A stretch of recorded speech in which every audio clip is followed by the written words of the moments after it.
بسم الله الرحمن الرحيم إن الحمد لله نحمده ونستعينه ونستغفره ونعوذ بالله من شرور أنفسنا ومن سيئات أعمالنا من يهدي الله فلا مضل له ومن يضلله فلا هادي له وأشهد أن لا إله إلا الله وحده لا شريك له وأشهد أن محمدا عبده ورسوله وبعد فإن خير الحديث كتاب الله وخير الهدي هدي محمد صلى الله عليه وسلم وشر الأمور محدثاتها وكل محدثة بدعة وكل بدعة ضلالة وكل ضلالة في النار وقال عز وجل في القرآن المجيد أعوذ بالله من الشيطان الرجيم بسم الله الرحمن الرحيم يا أيها الذين آمنوا اتقوا الله حق تقاته ولا تموتن إلا وأنتم مسلمون وقال يا أيها الناس اتقوا ربكم الذي خلقكم من نفس واحدة وخلق منها زوجها وبث منهما رجالا كثيرا ونساء واتقوا الله الذي تسألون به والأرحام إن الله كان عليكم رقيبا وقال يا أيها الذين آمنوا اتقوا الله وقولوا قولا سديدا يصلح لكم أعمالكم ويغفر لكم ذنوبكم ومن يطع الله ورسوله فقد فاز فوزا عظيما اللهم صل على محمد وعلى آل محمد كما صليت على إبراهيم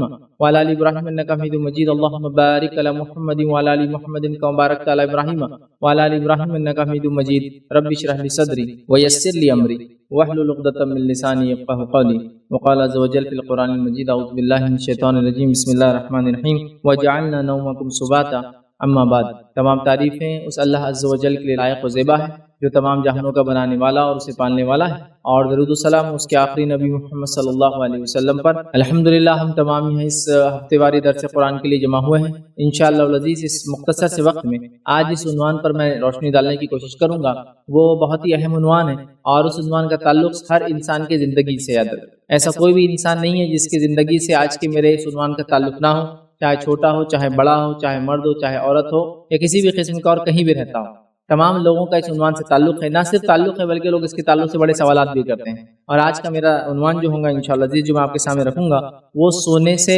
پہلے سے لے کر اٹھنے تک کے آداب کے تعلق سے مطلب سونے کے تعلق سے میں نبی اکرم صلی اللہ علیہ وسلم کی زندگی سے آپ کے سامنے باتیں رکھوں گا تاکہ سونے کے تعلق سے جو لوگ بہت ساری جو شکایتیں پیش کرتے ہیں اور یہ ہوتا ہے یہ نیند کا تعلق سونے کا تعلق اتنا گہرا ہے انسانی زندگی سے کہ اگر نیند برابر نہ ہو تو ظاہر سی بات ہے انسان کا دن اچھا گزرتا نہیں اور اگر نیند زیادہ نہ آئے انسان کو یا انسان کچھ روز جاگ لے تو انسان یاد رکھے پاگل ہو جاتا ہے اور یہ بات میں کوئی نہیں کہہ رہا ہوں اس تعلق سے کچھ تجربات لوگوں نے کیے ایسے لوگوں پر جن کو سزائے موت سنائی گئی تھی ان کو ایسی گیسز دی گئی جن گیسز کے ذریعے ان کو نیند نہیں آتی تھی اور ان کو کئی دن جگایا گیا اور اس جاگنے کے بعد یاد رکھیے وہ لوگ پاگل ہو گئے خود اپنے آپ کو کاٹنا اور نوچنا شروع کر دیا اور پتہ نہیں کیا کیا ہوا تو بہرحال یہ بات طے ہے کہ نیند جو ہے انسانی زندگی کا ایک اٹوٹ حصہ ہے اور اس کے اچھا یا برا ہونے سے دن کے اچھا اور برا ہونے کا تعلق ہوتا ہے مطلب دن کے صحیح گزرنے کا صحیح نہ گزرنے کا اور یہ بات بالکل عام ہے ہر انسان دوسرے انسان سے یہی پوچھتا ہے اور یہ کلمہ میں نے اتنا عام سنا ہے کہ ہر آدمی جب دوسرے سے ملتا ہے صبح کبھی ملاقات ہوتی ہے اور رات کیسی گئی نیند برابر آئی کو مسافر آپ کے گھر آ جائے تو آپ بھی اس سے پہلا سوال صبح اٹھتے یہ کریں گے نیند اچھے سے ہوئی ٹھیک میں تقریر کے لیے کہیں جاتا ہوں تو لوگ سب سے پہلا سوال مجھ سے ملتے ہیں سلام ہوا یا صاحب رات میں نیند آئی آپ کو تو پتہ چلا نیند بڑی اہم چیز ہے لوگ اس کے تعلق سے سوال کرتے چونکہ اس کا گہرا تعلق دن سے ہے اس لیے کہ نیند اگر اچھی ہوگی تو دن اچھا جائے گا انسان کا اور جب سلیپنگ ڈس آرڈر ہو جاتے ہیں یا جس کو کہیں گے رات میں ڈر انسان کو شروع ہو جاتا ہے یا سونے میں آگے پیچھے انسان ہو جاتا ہے اور سونے کی ترتیب بگاڑ دیتا ہے تو یاد رکھیے اس کی پورے دن کی ترتیب بگڑ جاتی ہے اس کا پورا دن بگڑا ہو جاتا ہے وہ بیکار ہو جاتا ہے کام کاج سے دور ہو جاتا ہے اور زیادہ نیند انسان کو برباد کر دیتی ہے یاد رکھیے نیند ہونا چاہیے انسان کو لیکن زیادہ نیند برباد کر دیتی جس میں آج کل ہم لوگ اکثر ہم میں سے سلیپنگ ڈس آرڈر کے جس کو کہیں گے شکار ہے مطلب ہم کو نیند میں آگے پیچھے خلط ملط ہوتا ہے اور وہ اس لیے نہیں کہ کوئی بیماری ہے ہم کو بلکہ وہ اس لیے کہ ہم نے اپنی عادتوں کو گندا بنا لیا اور موبائل وغیرہ کے چکر میں ٹی وی وغیرہ کے چکر میں رات جاگتے ہیں اور دن سونے میں نکالتے ہیں جس کے نتیجے میں نیند نہ برابر ہونے کی وجہ سے یاد رکھیے کڈنی فنکشن بدل جاتا ہے سٹونز ڈیولپ ہو جاتے ہیں چونکہ کڈنی کو ایکسٹرا کام کرنا پڑتا ہے جبکہ سونا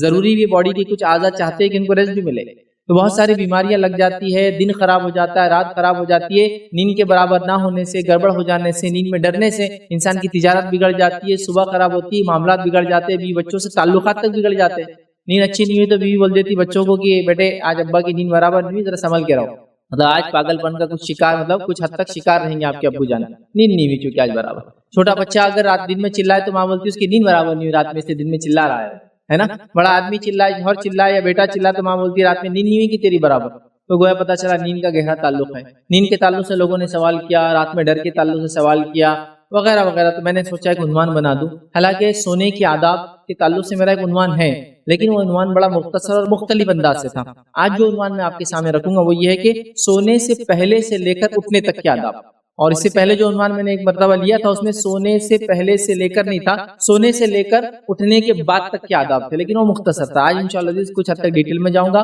خاص طور سے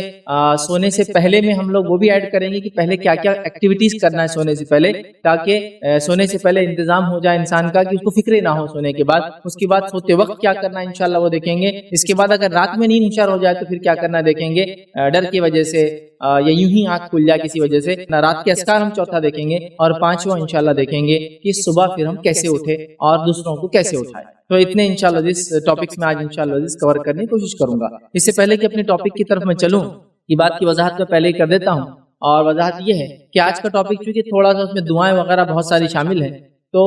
ایک چیپٹر میں ایک دعا پڑھ کے سنا دوں گا، اور چھوٹی ہے تو ترجمہ بھی رکھ دوں گا۔ اگر بڑی دعا ہے تو میں پڑھنے کی کوشش کروں گا، ترجمہ نہیں رکھوں گا، اور اگر ایک ہی چیپٹر میں 2-3 دعائیں ہیں تو میں ایک دعا رکھ دوں گا، باقی 2 دعائیں ہیڈنگ رکھ دوں گا۔ مطلب ہم اکثر کرتے کیسا ہے، دعائیں میں پڑھتا ہوں، پھر ترجمہ پڑھتا ہوں، پھر ایکسپلین کرتا ہوں۔ آج اتنا وقت نہیں ہے، کیونکہ نبی اکرم صلی اللہ علیہ وسلم اتنے اذکار سونے سے پہلے کرتے، اور اتنے اذکار آپ نے رات میں نیند ہوشیار ہو جائے تو بتائے، اور اتنے اذکار آپ نے رات میں ڈر کے انسان اٹھ جائے تو بتائے، کہ ان تمام اذکار کو اگر میں الگ الگ رکھوں تو صرف اذکار پہ ہی 2 لیکچر ہو جائیں گے، ٹھیک ہے؟ تو بہرحال اس طرح سے ہم کوشش کریں گے تاکہ کم وقت میں ہم جو ہے یہ کم وقت میں زیادہ باتیں آپ کے سامنے رکھ پاؤں، کیونکہ لوگوں کے پاس اتنا وقت نہیں ہوتا کہ میں سونے کے آداب پارٹ 1، سونے کے آداب پارٹ 2، سونے کے آداب پارٹ 3 لوگ نہیں دیکھیں گے۔ ہاں سونا چاندی والے آداب رہیں گے تو لوگ دیکھیں گے، لیکن یہ تو خالی سونے کی بات کر رہا ہوں، میں نیند کی بات کر رہا ہوں، ٹھیک ہے؟ تو بہرحال لوگ نہیں دیکھیں گے، اس لیے 1 پارٹ میں ایک ساتھ میں کوشش کروں گا تمام باتیں آپ کے سامنے رکھوں۔ اللہ رب العزت نے قرآن کے اندر سورہ نبا سورہ نمبر 78 78 اور آیت نمبر 9 میں فرمایا وَجَعَلْنَا نَوْمَكُمْ سُبَاتًا، کہ اللہ رب العزت نے نیند کو تمہارے لیے آرام کا سبب بنایا۔ نیند کو اللہ رب العزت نے ہمارے لیے آرام کا سبب بنایا ہے۔ تو میں سمجھتا ہوں اللہ رب العزت کا یہ قول، یہ جملہ قرآن کا وضاحت کر دیتا ہے کہ نیند آرام کا سبب ہے، یاد رکھیے۔ لیکن یہ بڑی افسوس کی بات ہے، امت مسلمہ کے لیے نیند بیڑا غرق کرنے کا سبب ہے، کیونکہ ہماری نیندیں ویسی نہیں، ہمارا سونا ویسا نہیں جیسا ہم کو بتایا گیا سونا چاہیے، جس کے نتیجے میں کیا ہو گیا، صبح ماں چلا رہی ہے، ارے اٹھ کام کو جا، بزنس خراب، گھر کے اندر کا ماحول خراب، انکم نہ ہونے سے فلاں خراب، نیند کم زیادہ ہونے سے صحت خراب، بہت سارے مسائل ہیں۔ لیکن اللہ رب العزت قرآن میں فرماتا ہے کہ ہم نے نیند کو انسانوں کے لیے آرام کا سبب بنایا ہے، ٹھیک۔ اس سے پہلے کہ میں اپنے ٹاپک کی طرف چلوں، ایک اور چھوٹی سی وضاحت یہاں دے دوں۔ وضاحت یہ کہ میرے ٹاپک جو ہے بہت سارے لوگ سوشل میڈیا پہ یا ٹی وی وغیرہ پہ نان مسلم بھائی بہنیں بھی دیکھتے ہیں۔ جب نان مسلم ان ٹاپکس کو دیکھتے ہیں تو کچھ باتیں اس میں میرے لیکچرز میں ایسی آتی ہے جو غائب سے تعلق رکھتی ہے، مطلب وہ ایک وشواس ہے، ایسا وشواس ہے جس کو ہم نے دیکھا نہیں، مطلب ایک ایمانیت کا ایک حصہ ہوتا ہے، ایمان بالغیب اس کو کہتے ہیں، کہ جن چیزوں کو ہم نے دیکھا نہیں پھر بھی اس پہ ہم آستھا رکھتے ہیں۔ لیکن یہ اندھ وشواس نہیں ہوتا، یہ آستھا کے پیچھے بھی بیسس ہوتے ہیں ہمارے پاس، لیکن وقت نہیں ہوتا لیکچر میں وہ سارے بیسس کو، ان باتوں کو میں ایکسپلین کروں، ٹھیک ہے؟ تو جب ایسی آستھاؤں کی کچھ بات ہوتی ہے تو وہ ان چیزوں کو سمجھ نہیں پاتے، تو ہنسنا شروع کر دیتے ہیں کہ بھائی جن کہاں ہے، ذرا میرے کو بتاؤ، فلاں چیز کیسی ہوتی ہے، نیند میں روح کیسی نکلتی۔ تو بہرحال یہ کچھ ایسی چیزیں جو میرے بھائیوں کو میں ایک ویڈیو میں ایکسپلین نہیں کر پاؤں گا، تو میں ان سے گزارش یہ کروں گا کہ آپ اگر اس ویڈیو کو دیکھتے ہیں تو احترام کے ساتھ مطلب اچھے سے دیکھیں۔ کوئی بات اگر نہ سمجھتی ہو تو ہمارے سینٹر پہ آپ کال کر سکتے ہیں تاکہ اس کے بارے میں کلیریفیکیشن لے لیں۔ اس کے باوجود بھی کچھ بات نہیں سمجھتی ہے تو آپ یہ سوچیں کہ آستھا ہوتی ہے، ہر چیز میں آپ کو ایکسپلین اس ویڈیو کے شکل میں تو نہیں کر پاؤں گا، ٹھیک ہے؟ تو بہرحال ان چیزوں کو اچھے سے دیکھیں یا پھر اس کو چھوڑ دے، یاد رکھیں، ٹھیک ہے؟ آئیے آگے بڑھتے ہیں اور نیند کے تعلق سے کچھ باتیں دیکھتے ہیں۔ تو پہلی چیز، سونے سے پہلے ضروری کام۔ پہلا ہمارا آج کا ہیڈنگ رہیں گی سونے سے پہلے کچھ ضروری کام، کیونکہ ہم نیند کی بات کریں تو اور سونے سے پہلے سے میں لینا چاہ رہا ہوں سونے سے پہلے سے لے کر اٹھنے تک، تو سونے سے پہلے کچھ ضروری کام انسان جو ہے جو کرنا چاہیے، اور نبی اکرم صلی اللہ علیہ وسلم جو کرتے تھے، یہ ہمارا پہلا ہیڈنگ رہیں گی۔ تو آئیے نبی اکرم صلی اللہ علیہ وسلم سونے سے پہلے کیا کرتے تھے۔ نبی اکرم صلی اللہ علیہ وسلم کا یہ معمول تھا، یاد رکھیں، کہ رات گہری ہونے کے بعد آپ بلا ضرورت باہر نہیں نکلتے تھے اور اس کی ممانعت فرماتے تھے۔ مطلب نبی اکرم صلی اللہ علیہ وسلم رات اگر زیادہ ہو جاتی تو خود بھی باہر نہیں نکلتے اور اس کی ممانعت بھی کرتے کہ لوگ بھی بلا وجہ گھر سے باہر نہ نکلے۔ آئیے نبی اکرم صلی اللہ علیہ وسلم کیا فرماتے، جابر بن عبداللہ رضی اللہ عنہ حدیث کے راوی اور سلسلۃ الاحادیث صحیحہ، اکثر حدیثیں آج جو میں آپ کے سامنے رکھوں گا یہ حدیث صحیح حسن درجے کی ہے، اور کم و بیش تقریباً سلسلۃ الاحادیث صحیحہ کی روایتیں ہیں۔ حالانکہ سلسلۃ الاحادیث صحیحہ کوئی حدیث کی کتاب نہیں ہے، یہ وہ کتاب ہے جس میں دیگر کتابوں کی صحیح حدیثوں کو جمع کر لیا گیا ہے، ٹھیک ہے؟ تو بہرحال اس کو سلسلۃ الاحادیث صحیحہ کہا جاتا ہے، اکثر روایتیں اس کی ہوں گی اور تمام کی تمام صحیحہ حسن درجے تک جاتی ہے۔ تو آئیے جابر بن عبداللہ رضی اللہ عنہ فرماتے اور کہتے ہیں کہ نبی اکرم صلی اللہ علیہ وسلم کو انہوں نے فرماتے ہوئے سنا، لوگوں کے سو جانے کے بعد باہر نکلنا کم کر دیا کرو، مطلب رات گہری ہوتی جبھی تو لوگ سوتے ہیں، لوگوں کے سو جانے کے بعد باہر نکلنا کم کر دیا کرو، کیونکہ اس وقت اللہ تعالیٰ اپنی بعض مخلوقات زمین میں پھیلا دیتا ہے، کیونکہ اس وقت اللہ تعالیٰ اپنی بعض مخلوقات زمین میں پھیلا دیتا ہے۔ تو پتہ چلا بعض مخلوقات سے مراد یہاں جن ہو سکتے ہیں، یاد رکھیے جو اللہ تعالیٰ جو ان جن کو زمین میں پھیلا دیتا ہے۔ اس کے علاوہ یہ بھی مراد ہو سکتا ہے کہ جنگل وغیرہ میں لوگ اکثر اس زمانے میں رہتے تھے، بعض مخلوقات سے مراد وہ مخلوقات جو دن میں سوتی ہے اور رات میں شکار کو نکلتی ہے، ٹھیک ہے، کچھ بھی ہو سکتا ہے۔ بہرحال تو ایسے اوقات میں گھر کے اندر رہنا زیادہ سیف ہے۔ آج کل شہروں وغیرہ میں تو بہرحال سیفٹی کا اتنا ایشو نہیں ہے، لیکن شہر یا ڈیولپنگ شہر یا گاؤں دیہاتوں میں آج بھی وہ سب تمام مسائل باقی ہے جو جانوروں سے متعلق اور دیگر چیزیں ہوتی یاد رکھیے۔ تو لہٰذا بیٹر پارٹ یہ ہے، بہتر یہ ہے کہ لوگ جب سو جاتے ہیں ہم بھی گھر سے باہر نہ نکلے اور سو جایا کریں۔ نبی اکرم صلی اللہ علیہ وسلم بلا وجہ رات میں، گہری رات میں گھر سے باہر نکلنے سے منع فرمایا تھا کہ کیا فرمایا؟ باہر نکلنا کم کر دیا کرو، مطلب بلا ضرورت کے تحت تو ٹھیک نہ نکلا کرو، کیونکہ اللہ اس وقت اپنی بعض مخلوقات کو زمین میں پھیلا دیتا ہے۔ جن وغیرہ ہو سکتے ہیں، چرند پرند ہو سکتے ہیں، کچھ خطرناک موذی جانور ہو سکتے ہیں، کیڑے مکوڑے ہو سکتے ہیں، اللہ تعالیٰ ان کو پھیلا دیتا ہے۔ احتیاطاً گھر میں رہنا اٹس بیٹر، بہت اچھا یاد رکھیے۔ لیکن آج ہمارے پاس آدھی رات تک گھر سے باہر رہنا یہ شعار، شیوا، پہچان، بڑے ہونے کی علامت، اور خاص طور سے نوجوانوں کہوں گا، ان کو لگتا ہے وہ جوانی نہیں ہوئی اگر گھر سے باہر چبوترے پہ رات تک دیر رات تک نہ بیٹھے تو، اور اتنا ٹرینڈ ہو گیا کہ بچہ باپ سے ضد کرتا ہے میرے کو جا کے چبوترے پر بیٹھنا ہوگا۔ بیٹھنا ضروری ہے، چبوترا، نکڑ، چوراہا، ایک جھاڑ جو رہتا محلے کا خاص، سب جمع ہو جاتے وہاں جا کر، اور یہ پہلی علامت ہوتی ہے اس کی بلوغت کی، بالغ ہونے کی، سبحان اللہ۔ حالانکہ اس کی بالغ ہونے کی پہلی علامت یہ ہونا چاہیے کہ وہ نماز اور دیگر عمل کا پابند ہو جائے۔ بہرحال لیکن یہ چلتا ہے، ٹرینڈ صحیح ہے۔ تو بہرحال رات میں، گہری رات میں دیر رات تک باہر نکلنا یہ قطعاً درست نہیں ہے۔ یہ بات اللہ کے رسول صلی اللہ علیہ وسلم کی عام ہے، یاد رکھیے، اور قیامت تک کے لیے۔ تو لہٰذا آپ کہیں گے بھائی تب جنگل وغیرہ وغیرہ تھا، اب تو CCTV کیمرے، جنگل نہیں ہے، فلاں نہیں، پھر بھی یہ بیٹر ہے رات میں انسان اکیلا ہوتا ہے، گھر میں رہے، تاکہ نبی اکرم صلی اللہ علیہ وسلم کی اس حدیث پہ عمل کرنے کا اس کو اجر اور ثواب ملے۔ مجبوراً نکلنا تو بہرحال ایک الگ بات ہے۔ چلیے دوسری چیز جو ہے، رات کے وقت جو ہے کتے اور گدھے کی آواز سنائی دے تو کیا کرے؟ رات کا مسئلہ ہوتا ہے، اور رات کی جب ہم بات کریں تو جانور چلاتے ہیں، اور خاص طور سے دو جانوروں کے تعلق سے نبی اکرم صلی اللہ علیہ وسلم نے فرمایا کہ جب یہ دو جانور چلائے تو ہم کیا کریں؟ آئیے سنتے ہیں۔ آداب المفرد کی روایت ہے، اور جابر بن عبداللہ رضی اللہ عنہ حدیث کے راوی فرماتے اور کہتے ہیں ابتدائی رات کے بعد باہر کم سے کم نکلا کرو، کیونکہ اللہ تعالیٰ کہ کچھ جانور ایسے ہیں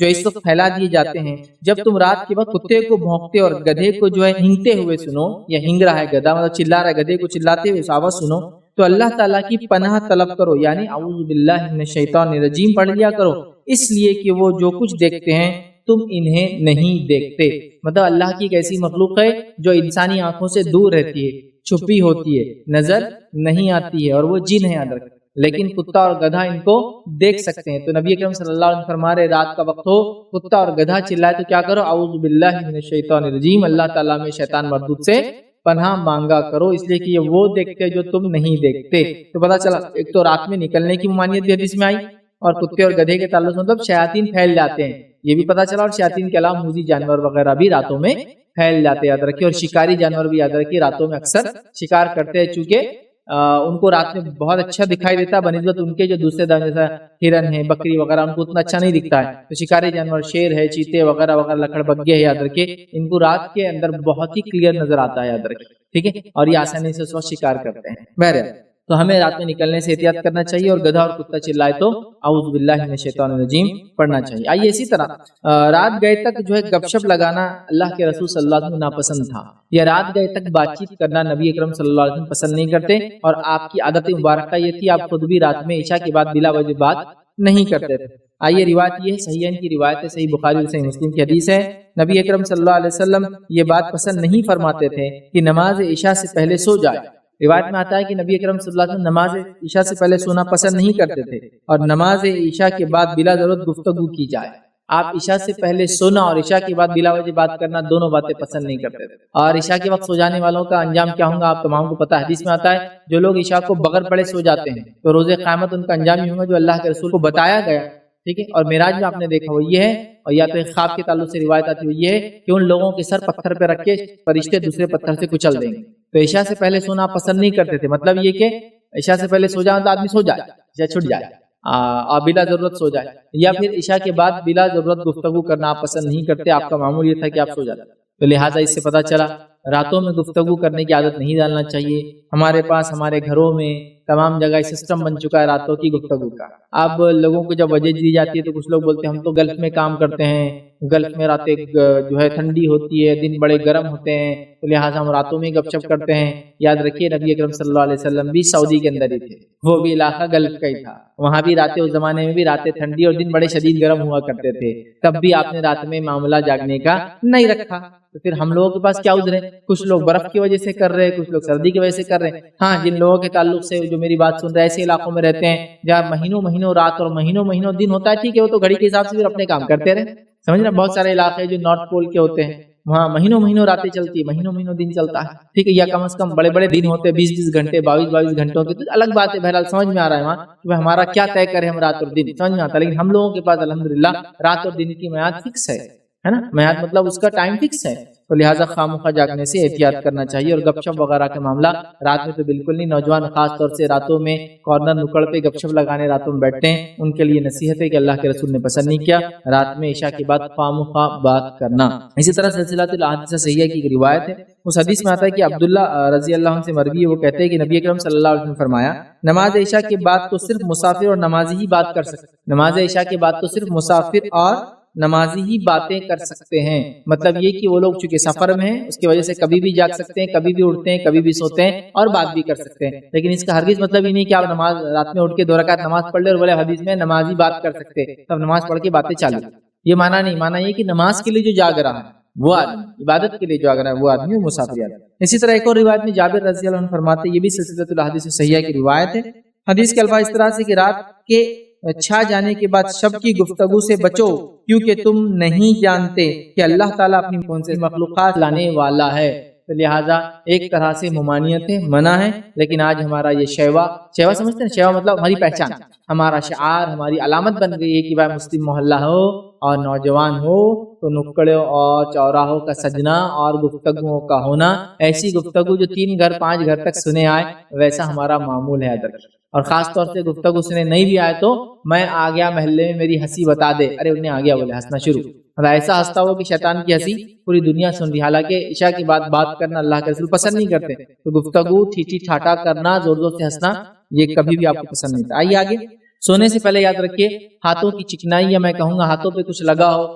گندگی وغیرہ کھانے پینے کی وجہ سے اس کو دھونا چاہیے، یاد رکھیے۔ آداب المفرد کی روایت ہے، عبداللہ بن عباس رضی اللہ عنہ فرماتے اور کہتے ہیں کہ اللہ کے رسول صلی اللہ علیہ وسلم نے فرمایا جس شخص کے ہاتھ پر چکنائی لگی ہوئی ہو وہ اسے دھوئے بغیر سو جائے اور پھر سونے کے دوران اسے کوئی تکلیف پہنچ جائے تو وہ کسی اور کو نہیں اپنے آپ کو ملامت کرے، مطلب ایک آدمی جب رات میں سوتا ہے، اللہ کے رسول فرمارے اگر کوئی ہاتھ دھوئے بغیر سو جائے پھر اس کو کوئی چیز کاٹ واٹ لے تو وہ کسی کو ملامت نہ کرے، وہ خود اس کا ذمہ دار ہے، کیونکہ اللہ کے رسول صلی اللہ علیہ وسلم کا زمانہ ہے اور پانی اور صابن آسانی سے نہیں ملتا تھا کہ وہ صابن لی چکنائی دھو لیا، تو کھانا وغیرہ کھانے میں چکنائی ہاتھ کو لگ جاتی تھی، تو اللہ کے رسول ہمارے دن بھر اگر کسی وجہ سے دھونا نہ بھی ہو سکے یا وہ کمپلیٹلی نکل نہ بھی سکے تو رات میں اس کو ایلیمینیٹ نکالنے کی کوشش کیا کرو، اس لیے کہ اگر وہ ہاتھ پہ رہ جائیں گی پھر کوئی کیڑا مکوڑا مکھی مکڑی وغیرہ کچھ کاٹ لے، کوئی کیڑا آ جائے اس کی چکنائی کی وجہ سے، پھر ملے جائے، پھر رگڑے جائے، پھر کاٹ لے، پھر زہر چڑھ جائے، تو کسی اور کو ملامت مت کرنا، تم خود ہی اس کے مستحق ہو، یاد رکھیے۔ اور یہ ہوتا ہے، جانور خوشبو سن کر، کیڑے مکوڑے خوشبو سن کر حاضر ہو جاتے ہیں، تو رات میں اگر ہاتھ پہ کوئی چکنائی وغیرہ ہو اچھے سے اس کو واش کر لینا چاہیے، بچوں کے لیے بھی ہے بڑوں کے لیے بھی بات ہے۔ آئیے آگے بڑھتے ہیں، سونے سے پہلے کیا عمل کرنا، اس میں ایک عمل اور یہ ہے کہ ہم جو ہے سونے سے پہلے جو ہے نبی اکرم صلی اللہ علیہ وسلم عصمت سرما لگایا کرتے تھے۔ اب عصمت سرمے کی قسم ہے، اس سے آنکھوں کی روشنی بڑھتی ہے، نبی اکرم صلی اللہ علیہ وسلم نے حدیث سے فرمایا، لیکن یہ کیا سرما وہی ہے جو عصمت نام سے لوگ بیچتے ہیں؟ واللہ عالم، میں بالکل نہیں جانتا، چونکہ عصمت نام کے کئی سرمے اور مٹی پتھر لوگوں نے پیس کے بیچ ڈالے تاکہ ہم لوگ آنکھوں میں لگا لیں، لیکن یہ ایک سرمے کی قسم ہوتی ہے، یاد رکھیے، ٹھیک ہے۔ تو عصمت سرما آپ لگایا کرتے تھے، عبداللہ بن عباس رضی اللہ عنہ اس کے راوی فرماتے اور کہتے ہیں کہ نبی اکرم صلی اللہ علیہ وسلم کا معمول مبارک تھا، عادت مبارکہ تھی، آپ کی یہ ہیبٹ تھی، آپ ہیبیچول تھی، یہ کام کرتے تھے کیا کہ آپ صلی اللہ علیہ وسلم رات کو سونے سے پہلے دونوں آنکھوں میں عصمت سرمے کی 3 سلائیاں پھیرا کرتے تھے، عصمت سرمے کی 3 سلائیاں آنکھوں میں پھیرا کرتے تھے، ایک روایت میں آتا ہے ایک آنکھ میں 3 اور ایک آنکھ میں 2 بار پھیرا کرتے تھے، واللہ عالم، بہرحال لیکن روایتیں اس طرح سے ملتی ہے، تو 3 بار سرمے کی سلائی ہوتی ہے، سرمے کی اس میں ڈباتے ہیں 1 2 3، پھر 3 بار اس کو لگایا کرتے تھے، یاد رکھیے، اور اس سے آنکھوں کی روشنی اچھی ہوتی، آنکھیں صاف ہوتی، اس طرح سے آپ نے بتایا۔ اور عرب علاقوں میں اور تیز دھوپ علاقوں میں یاد رکھیے سرما اور کاجل جو ہے بہت اچھا کام کرتا ہے بینائی کو زیادہ تیز دھوپ اور روشنی سے بچانے کے لیے، کیونکہ گوگل ووگل اس زمانے میں نہیں تھے، اور نیچرلی جب تیز دھوپ ہوتی ہے تو آپ کیا کرتے ہیں؟ آنکھوں کو بند کرتے ہیں، تو دونوں پلکیں آ کے ایک دوسرے میں مل جاتی ہے، جس سے ایک طرح سے پلکوں کے کالے پن اور بیچ بیچ میں جگہ ہونے سے روشنی اندر کم داخل ہوتی ہے۔ وہی کام کاجل اور سرما کرتا ہے تیز دھوپ کے اندر۔ جب آپ نکلیں گے تیز دھوپ میں کاجل سرما پہن لیجیے، انشاءاللہ نہ بچوں کی آنکھوں میں سے پانی نکلیں گے نہ بڑوں۔ یہ ایک سسٹم تھا پہلے، آپ دیکھتے گھر میں بچہ پیدا ہو تو کیا کرتے تھے؟ آنکھوں میں کاجل یا سرما لگاتے تھے۔ وہ صحیح تھا، اس لیے کہ چھوٹا بچہ بہت زیادہ روشنی کو برداشت نہیں کر پاتا ہے، اس کے لیے بھی باہر نکلے تو آپ بالکل لگا سکتے ہیں۔ اس سے کیا ہوتا ہے، جو یوں آپ کو آنکھ بند کرنا پڑتی ہے وہ کام کاجل لگنے سے خود ہو جاتا ہے۔ بلیکش ایک ایریا ہونے کی وجہ سے یہ ہوتا ہے، اور آپ دیکھیں گے جتنے گرم علاقے ہوتے تھے لوگ اتنے بڑے بڑے کاجل اور سرمے لگایا کرتے تھے، جیسا مصریوں کو آپ دیکھیے ایک دم بالکل، کیوں؟ تو اس لیے کہ دھوپ تیز ہونے کی وجہ سے جتنا بلیک اسپاٹ ہوگا تو وہ بلیک سے نکلنے سے ایک طرح کا کچھ نہ کچھ روشنی سے بچاؤ آنکھوں کو ملتا ہے۔ تو اس میں سرما آپ لگایا کرتے، کوئی لگانا چاہے رات میں سونے سے پہلے بالکل لگا سکتا ہے، ٹھیک ہے۔ اسی طرح ایک عمل جو نبی اکرم صلی اللہ علیہ وسلم رات میں سونے سے پہلے کرتے کہ وہ یہ سونے سے پہلے دروازے بند کر دینا چاہیے، اس کا حکم دیتے۔ جابر بن عبداللہ رضی اللہ عنہ حدیث کے راوی، بخاری کی روایت ہے، وہ فرماتے اور کہتے ہیں کہ اللہ کے رسول صلی اللہ علیہ وسلم فرمایا سوتے وقت دروازے بند کر لیا کرو۔ تو انسان جب سوئے تو دروازے بند کر کے سویا کرے، ٹھیک ہے۔ بہت ساری بار ہم دیکھتے ہیں صحابہ کے گھر کے دروازے بہت ہی پہلے تو تھے ہی نہیں، بہت سارے گھروں کے دروازے وہ ٹاٹ یا کچھ کپڑا یا جو بھی بہرحال کپڑا بھی کبھی نہیں ہوتا تو وہ پھٹا ہوا کپڑا، چیتڑے چندیاں جس کو کہیں گے، مطلب ٹکڑے ٹکڑے ہوتے باندھ دیا کرتے، لگا دیے جاتے۔ نبی اکرم صلی اللہ علیہ وسلم کے ازواج کے گھروں پر بھی دروازے لگائے گئے، پہلے تو پردے ہی ہوا کرتے، پھر صحابہ وغیرہ لکڑی وغیرہ میں لگا دی۔ ماں عائشہ کے حجرے پہ جو لکڑی لگی تھی وہ اتنی بیچ میں سے کریکڈ تھی، پھٹی ہوئی تھی، کہ اس کے اندر بالکل اتنا موٹا سوراخ تھا کہ ایک آدمی کی آنکھ بالکل اندر جھانک سکتی، سمجھ رہا، مطلب غربت بہت تھی آدمی۔ تو بہرحال لیکن جس کے گھر کو دروازے ہو، اور الحمدللہ آج کل تو عام طور سے ہوتے ہیں، لگا لیا، اس سے ایک دلی اطمینان اور سکون ہوتا ہے۔ حالانکہ باہر بہت امن ہوگا میں جانتا ہوں، لیکن ایک دلی اطمینان سکون کے لیے اچھا ہوتا ہے جب دروازے لگا لیے جاتے ہیں، اور اللہ کے رسول نے اس کا حکم دیا ہے۔ آئیے اسی طرح ایک کام جو اللہ کے رسول حکم دیتے تھے کرنے کا، وہ کام کیا ہے؟ شہروں میں اس کی ضرورت بڑی کم پڑتی ہے آج کل، لیکن بہرحال پھر بھی اپنی جگہ روایت موجود ہے۔ شہر کے علاوہ آپ کبھی باہر جائے تو اس چیز کا دھیان رکھیں، وہ یہ ہے کہ سونے سے پہلے چراغ یا آگ کو گل کر دینا بند کر دیں، یہ بڑی اہم بات ہے، یاد رکھیے۔ آئیے حدیث کے الفاظ کے ہم سنتے ہیں، سلسلہ الحدیث صحیحہ کی روایت ہے، عبداللہ بن عباس رضی اللہ عنہ فرماتے اور کہتے ہیں کہ ایک چوہیا آئی، نبی اکرم صلی اللہ علیہ وسلم بیان کیا کہ ایک چوہیا آئی اور چراغ کی بتی کو کھینچنے لگی، اللہ کے رسول صلی اللہ علیہ وسلم بیٹھے ہیں، یہ بھی بیٹھے ہیں، ایک چوہیا آئی اور چراغ میں سے بتی کھینچنے لگی۔ بتی کی کیسے کھینچ رہی؟ بتی ظاہر سے تو اوپر جلتی ہے، نیچے سوکھی ہوتی ہے جب تیل میں ڈوبی ہوتی ہے، تو نیچے سے کھینچنے لگی، وہ بتی کھینچنے لگی۔ ایک بچی اسے دھتکار اور بھگانے لگی، تو ایک بچی تھی اس کو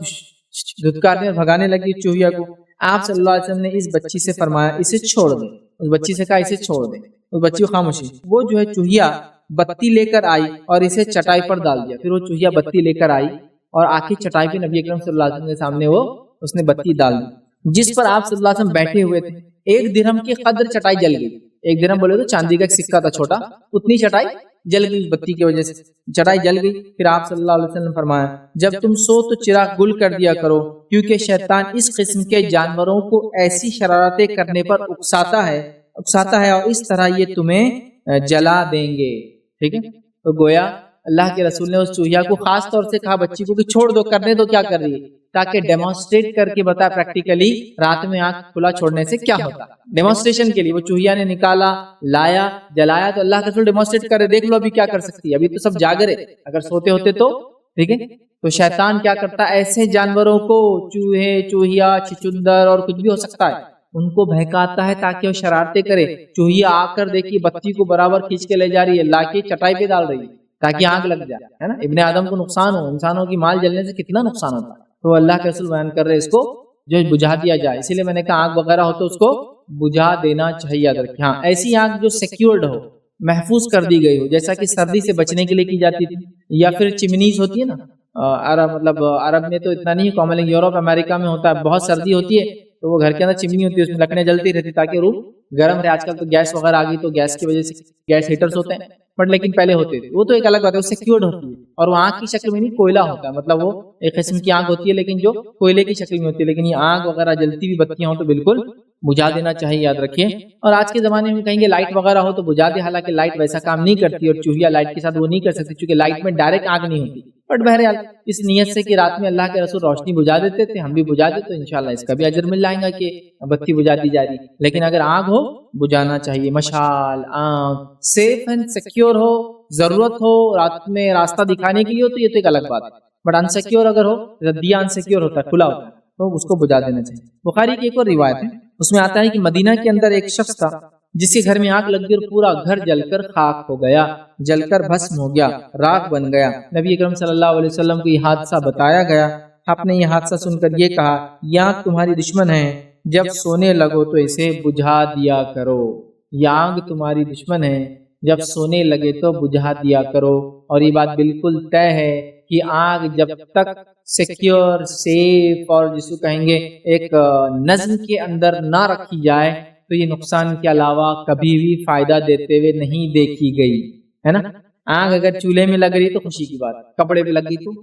تو آگ جب تک سیف، سیکیور، محفوظ، اس کو جب تک بند نہ کیا جائے، اس کے علاوہ اگر کھلی ہوں گی تو ہمیشہ نقصان دہ ہی ثابت، کیونکہ آنکھ تمہاری دشمن، جب سونے لگو تو اسے بجھا دیا۔ اور اسی طرح سونے سے پہلے برتن ڈھانپ لینا چاہیے، یہ بات سب کے لیے، یہ نہیں کہ اب بہت ساری باتیں مرد عورتوں کی طرف، عورتیں مرد کی طرف دیکھیں، دروازہ تم لگاؤ، تمہارے والے برتن تم اب ڈھانکو، ویسا نہیں، کوئی بھی آدمی جس کو بھی دکھ رہا ہے یہ کام کرنا ہے، سونے سے پہلے برتن ڈھانپ دینا۔ آئیے سلسلۃ الحدیث صحیحہ کی روایت ہے، جابر بن عبداللہ انصاری رضی اللہ عنہ فرماتے اور کہتے ہیں رسول اللہ صلی اللہ علیہ وسلم فرمایا، غور سے سنیں میری بات، رات کو برتنوں کو ڈھانپ دیا کرو، رات کو برتنوں کو ڈھانپ دیا کرو، کیونکہ سال میں ایک رات ایسی آتی ہے یا ہوتی ہے جس میں ایک وبا نازل ہوتی ہے۔ وبا سمجھتے ہیں، بیماری نازل ہوتی ہے، ایسی بیماری وبا جو پھیل جاتی ہے، ٹھیک ہے، ایپیڈیمک ہو جاتی ہے، وائرل ہو جاتی ہے، ٹھیک ہے، تو وبا نازل ہوتی ہے۔ وہ جس برتن کو ڈھانپا نہ گیا ہو، وہ جس برتن کو ڈھانپا نہ گیا ہو، یا جس مشکیز کا منہ، مطلب اس نے پانی بھر کے جو بوتلوں میں رکھتے تھے چمڑے کی جو تھیلیاں، جس مشکیز کا منہ باندھا نہ گیا ہو، اس کے پاس سے گزرتی ہے، اور اگر کھلا ہو تو داخل ہو۔ جو برتن ڈھاکا نہ گیا ہو، جو مشکیز کھلی باندھی نہ گئی ہو، وہاں سے گزرتی ہے، جب کھلا دیکھتی ہے تو داخل ہو جاتی ہے۔ اب آپ سوچیں گے بیکٹیریا، وائرل، وبا، ان کو ڈھانکنے سے کیا ہوتا ہے؟ یہ تو اتنے مائکرو آرگینزمس ہیں، یہ تو کوئی بھی چیز میں جا سکتے ہیں، وہ الگ بات، لیکن یہ غائب کا معاملہ، یہ اللہ کے رسول جو بات بتا رہے غائب سے اس کا تعلق ہے، اور جب بتا رہے ہیں کہ ڈھکاوا ہو تو چلی جاتی ہے، کھلا ہو تو گھس جاتی ہے، تو یہ ہوتا ہے کیسے؟ واللہ عالم، یہ میں بھی بتا نہیں سکتا ہوں، لیکن یہ ہمارے ایمان کا تقاضا اور حصہ ہے، ڈھانکنا چاہیے۔ اگر برتن کھلا رکھنا، کھانا کھلا رکھنا، پانی کھلا رکھنا، پانی کی تھیلیاں کھلا رکھنا، پانی کی بوتلیں کھلا رکھنا، پانی کے واٹر فلٹر بولیے آج کے زمانے میں جو کھلے، ہاں پیک ہو، سیلڈ ہو، بند ہو، کیپڈ ہو، ایک الگ بات، کھلے رکھنا درست نہیں ہے، یاد رکھیے، سمجھ رہے بات کو، اس کو ڈھانکنا ہے آپ کو۔ چلیے آگے آئیے، ایک اور روایت سنیے، یاد رکھیے، اور یہ تمام معاملہ غائب کا، یاد رکھیے کیسے گھستی ہے اور کیا ہوتا ہے، لیکن بیماریاں نازل ہوتی ہے، ایک سمے، ایک وقت ہوتا ہے سال کا، کون سا ہم کو نہیں پتا، اور وہ گھومتی ہے اور کھانوں میں گھس جاتی ہے، جو کھانے کھلے ہو، اور جو پانی کی تھیلیاں وغیرہ کھلی ہو، تو آج کہیں رنجن مٹکے وغیرہ کھلے ہو، کیونکہ تھیلیاں تو آج کل استعمال پانی کی کمی ہوتی، گاؤں وغیرہ میں ہوتی ہوں گی بہرحال، لیکن مشکیز چمڑے کی تھیلی ہوتی تھی اس زمانے میں۔ چلیے آئیے، ایک اور چیز جو ہم کو نبی اکرم صلی اللہ علیہ وسلم نے بتایا وہ یہ ہے کہ شیطان سے حفاظت کی تدبیر بتائی، شیطان کیا کرتا ہے اور کیسی حفاظت کرنا، دونوں باتیں بتایا۔ آئیے وہ کیا ہے، صحیح ابن خزیمہ کی روایت ہے، جابر بن عبداللہ رضی اللہ عنہ حدیث کے راوی فرماتے اور کہتے ہیں نبی اکرم صلی اللہ علیہ وسلم فرمایا، جب رات کو تم سونے لگو تو مشکیزوں، وہ پانی کی تھیلیاں جسے پانی بھرا جاتا تھا، مشکیزوں کے منہ باندھ دو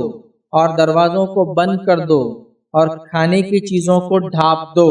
کیونکہ شیطان رات کو آتا ہے، پس اگر وہ دروازے کو بند نہ پائے تو دروازے میں یعنی گھر میں داخل ہو جاتا ہے، اور پھر اندر آ کر اگر وہ مشکیز کو بندھا ہوا نہ پائے، پانی کی بوتل کو، تو اس مشکیز کی بندش اور گرہ کھول سکتا ہے، کھلا پاتا ہے تو گھس جاتا ہے، اور کھلا نہیں پاتا ہے، باندھا ہوا ہوتا ہے تو کھول نہیں سکتا ہے، اور بند دروازے کو کھول نہیں سکتا ہے۔ اور اگر تم میں سے کوئی برتنوں کو، مطلب وہ برتن میں پانی میں وغیرہ گھس جاتا ہے، گھروں میں گھس جاتا ہے، اور کھلے برتن اور پانی میں بیماریوں کو لا کر ڈال دیتا ہے، یاد رکھیے، تو لہٰذا اگر تم بند نہ پاؤ تو دروازہ کا مشکیز وغیرہ کھلی رہ جائے تو اس میں وہ داخل ہو جاتا ہے، بیماریاں لاتا ہے۔ اور پھر آگے فرمایا اگر برتنوں کو ڈھانپنے کچھ نہ پاؤ، برتن ڈھانپنے کچھ بھی نہیں آپ کے پاس، تو کیا فرما رہے سنیے، ڈھانپنے کے لیے کچھ نہ پاؤ تو ان پر لکڑی ہی رکھ دو، مطلب برتن اتنا بڑا ہے، ڈھانپنے کے لیے کچھ نہیں، تو لکڑی کا ٹکڑا ہی صحیح، چاہے وہ اتنا اتنا اتنا کتنا بھی، پورا برتن نہ بھی ڈھانکے تو رکھ دو، اب ایک لکڑی اور ٹہنی کتنی ہوتی ہے؟ حالانکہ برتن بڑا ہے آپ تو رکھ دو کم از کم، کیونکہ اس وجہ سے بھی اس سے وہ دور ہو جاتا ہے۔ اب کوئی یہ سوچیں گا شیطان جن وغیرہ تو یہ تو ٹرانسپیرنٹ ہے، کہیں سے بھی گھس جاتے کہیں سے بھی نکل جاتے ہیں، پھر یہ بند دروازوں کیا افیکٹ ہوتا ہے؟ ہوتا ہے، نبی اکرم صلی اللہ علیہ وسلم فرما دیا ہوتا ہے تو ہوتا ہے، فرما دیا کہ دروازے بند ہو تو کھول نہیں سکتا ہے تو نہیں کھول سکتا ہے، دروازے بند ہو داخل نہیں ہو سکتا ہے تو نہیں ہو سکتا ہے، اگر تھیلیاں بند ہو تو نہیں ہو سکتا ہے تو نہیں ہو سکتا ہے، برتن ڈھکا ہو تو بیماری نہیں ڈال سکتا تو نہیں ڈال سکتا، کھلا ہو تو کر دے۔ تو لہٰذا برتنوں کو ڈھکا کرو، تھیلیوں کو پانی کے انتظاموں کو ڈھکا کرو، بوٹلز اور تھیلیوں میں ہوتا تو بند کیا کرو، اس کو کھلا نہیں چھوڑنا چاہیے، ورنہ شیطان اس میں بیماری ڈال دیتا ہے، یا پھر رات میں بیماری نازل ہوتی، کوئی ایک رات جو بھی رات ہوتی سال کی اس میں وبا آتی ہے، اور شاید وبا اترتی ہے پھر شیطان اس وبا کو پھیلاتا ہے، ایسا دونوں حدیث ملا لی تو ایسا سمجھ میں آتا ہے، یا پھر یہ ایک ہے الگ حدیث جو کبھی تو بھی سال میں ایک بار ہوتی ہے، اور شیطان تو ڈیلی یہ کام کرتا رہتا ہے، تو برتنوں میں گھستا ہے، کھانے میں گھستا ہے، پینے کی چیزوں میں گھستا ہے۔ چلیے آگے بڑھتے ہیں، سونے سے پہلے جو کام کرنا ہے ان میں ایک کام اور ہے، رات کے وقت شیطان سے گھر کو محفوظ رکھا جائے۔ وہ کیسے محفوظ رکھا جائے؟ جابر بن عبداللہ رضی اللہ عنہ کی روایت ہے، مسلم کی حدیث ہے، مشہور روایت ہے، پوری حدیث نہیں رکھتا ہوں، کافی بڑی ہے۔ حدیث کے الفاظ ہے جس گھر کے دروازے کھولتے اور بسم اللہ نہ پڑھا جائے، اور جس گھر میں کھانا کھاتے اور بسم اللہ نہ پڑھا جائے، تو شیطان کیا کہتا ہے اپنے چیلے چپاٹوں سے، آج یہاں رہنے اور کھانے کا انتظام ہو گیا ہے۔ تو جب گھروں میں آپ بھی سوئیں گے اور شیطان بھی سوئیں گا تو گھروں میں خیر کیسے آئیں گے؟ تو لہٰذا گھروں میں دروازے کھولو تو بسم اللہ پڑھو، بند کرو تو بسم اللہ پڑھو، کھانا کھاؤ تو بسم اللہ پڑھو، یاد رکھیے، ورنہ شیطان اس عمل میں داخل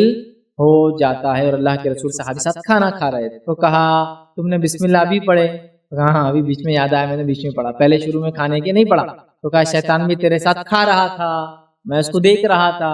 ٹھیک ہے، جب تو نے بسم اللہ پڑھا تو اس نے خے کری اور چلا گیا، پھر ان کو بیچ میں یاد آیا، ٹھیک ہے۔ تو وہ واقعے میں فزیکلی پریزنس رہتا ہے۔ کیسا کھاتا ہے؟ آپ بولیں گے نہیں والے تو میں نے 10 کھائے، پورے 10 میرے ہی پیٹ میں گئے۔ ہاں ہو سکتا ہے، بٹ ہو سکتا ہے برکت کھا جاتا ہو جس کے نتیجے میں آپ 10 کی جگہ 20 نیوالے کھائے بھی تو پیٹ بھر رہا نہیں آپ کو، یا پھر کھا بھی رہے تو صحت نہیں بن رہی آپ کی، کیوں؟ تو آنکھ کو نہیں لگ رہا، بول رہے بسم اللہ تو پڑھ بھائی میرے، مطلب خود کھا رہا دوسری مخلوقات بھی کھا رہی تو کیسا جیئیں گے؟ ایک عام مثال دی جاتی ہے کہ بس اگر جانور ہو اور جانور کو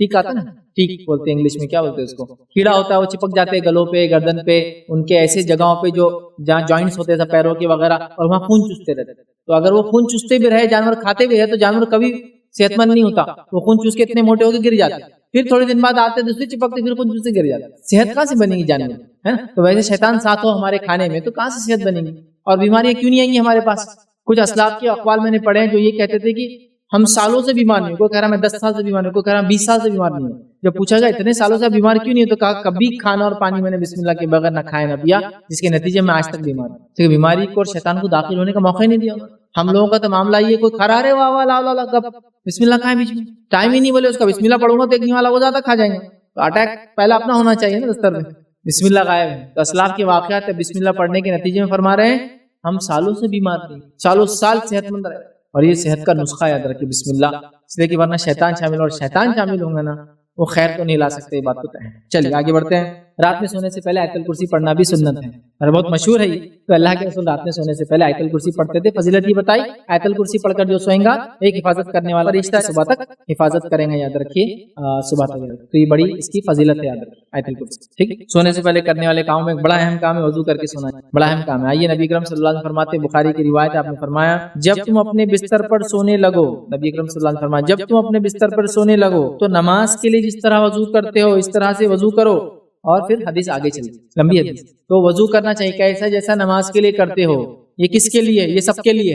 جو پاک ہے جو ناپاک ہے، جس کو ٹیمپرری ناپاکی ہے، جس کو لمبی ناپاکی، سب کے لیے۔ مطلب وضو کو یاد رکھیے، اس سے پہلے میں بیان کر چکا ہوں، وضو ایک دائمی عبادت ہے، چاہے اس کے لیے غسل ہو یا نہ ہو، وضو کر سکتے ہیں۔ حائضہ عورت وضو کر سکتی ہے، ہمیشہ باوضو رہ سکتی ہے، چاہے ابھی حیض کے وجہ سے اس کا غسل ابھی ضروری ہے، اس پہ نماز نہیں پڑھ رہی ہے لیکن وضو کر سکتی ہے، چونکہ یہاں سوتے وقت یہ نہیں کہا کہ پاک آدمی، سوتے وقت پاک عورت، یہ وہ آدمی بھی ہو سکتا ہے جو اپنی بیوی سے ملا ہو، تو یہ ابھی جنوبی ہے، یہ بھی وضو کرے گا۔ جو عورت حائضہ وہ بھی کر سکتی ہے، نفاس والی وہ بھی کر سکتی ہے، عام آدمی وہ بھی کر سکتا ہے، سب کو کرنا ہے، یاد رکھ۔ غسل نہیں بھی ہے تو وضو کر سکتے ہیں آپ، وضو کر کے سونا چاہیے، بڑا افضل ہے، یاد رکھ، وضو کرے جس طرح سے نماز۔ اور اس کا فائدہ کیا ہے؟ آئیے سنیے اس کا فائدہ، طبرانی کی روایت میں آتا ہے، عبداللہ بن عباس فرماتے ہیں، کہتے ہیں کہ آپ صلی اللہ علیہ وسلم فرمایا وضو کا فائدہ، ان جسموں کو پاک کرو، اللہ تعالیٰ تمہیں پاکیزگی عطا فرمائے۔ جو بندہ بھی طہارت کی حالت میں سوئے، یعنی وضو کے ساتھ سوئے، یقیناً ایک فرشتہ اس کے ساتھ رات بسر کرتا ہے، رات بھر رہتا ہے۔ جب بھی وہ شخص رات کی کسی پہر کروٹ بدلتا ہے تو وہ فرشتہ دعا کرتے ہوئے کہتا اے اللہ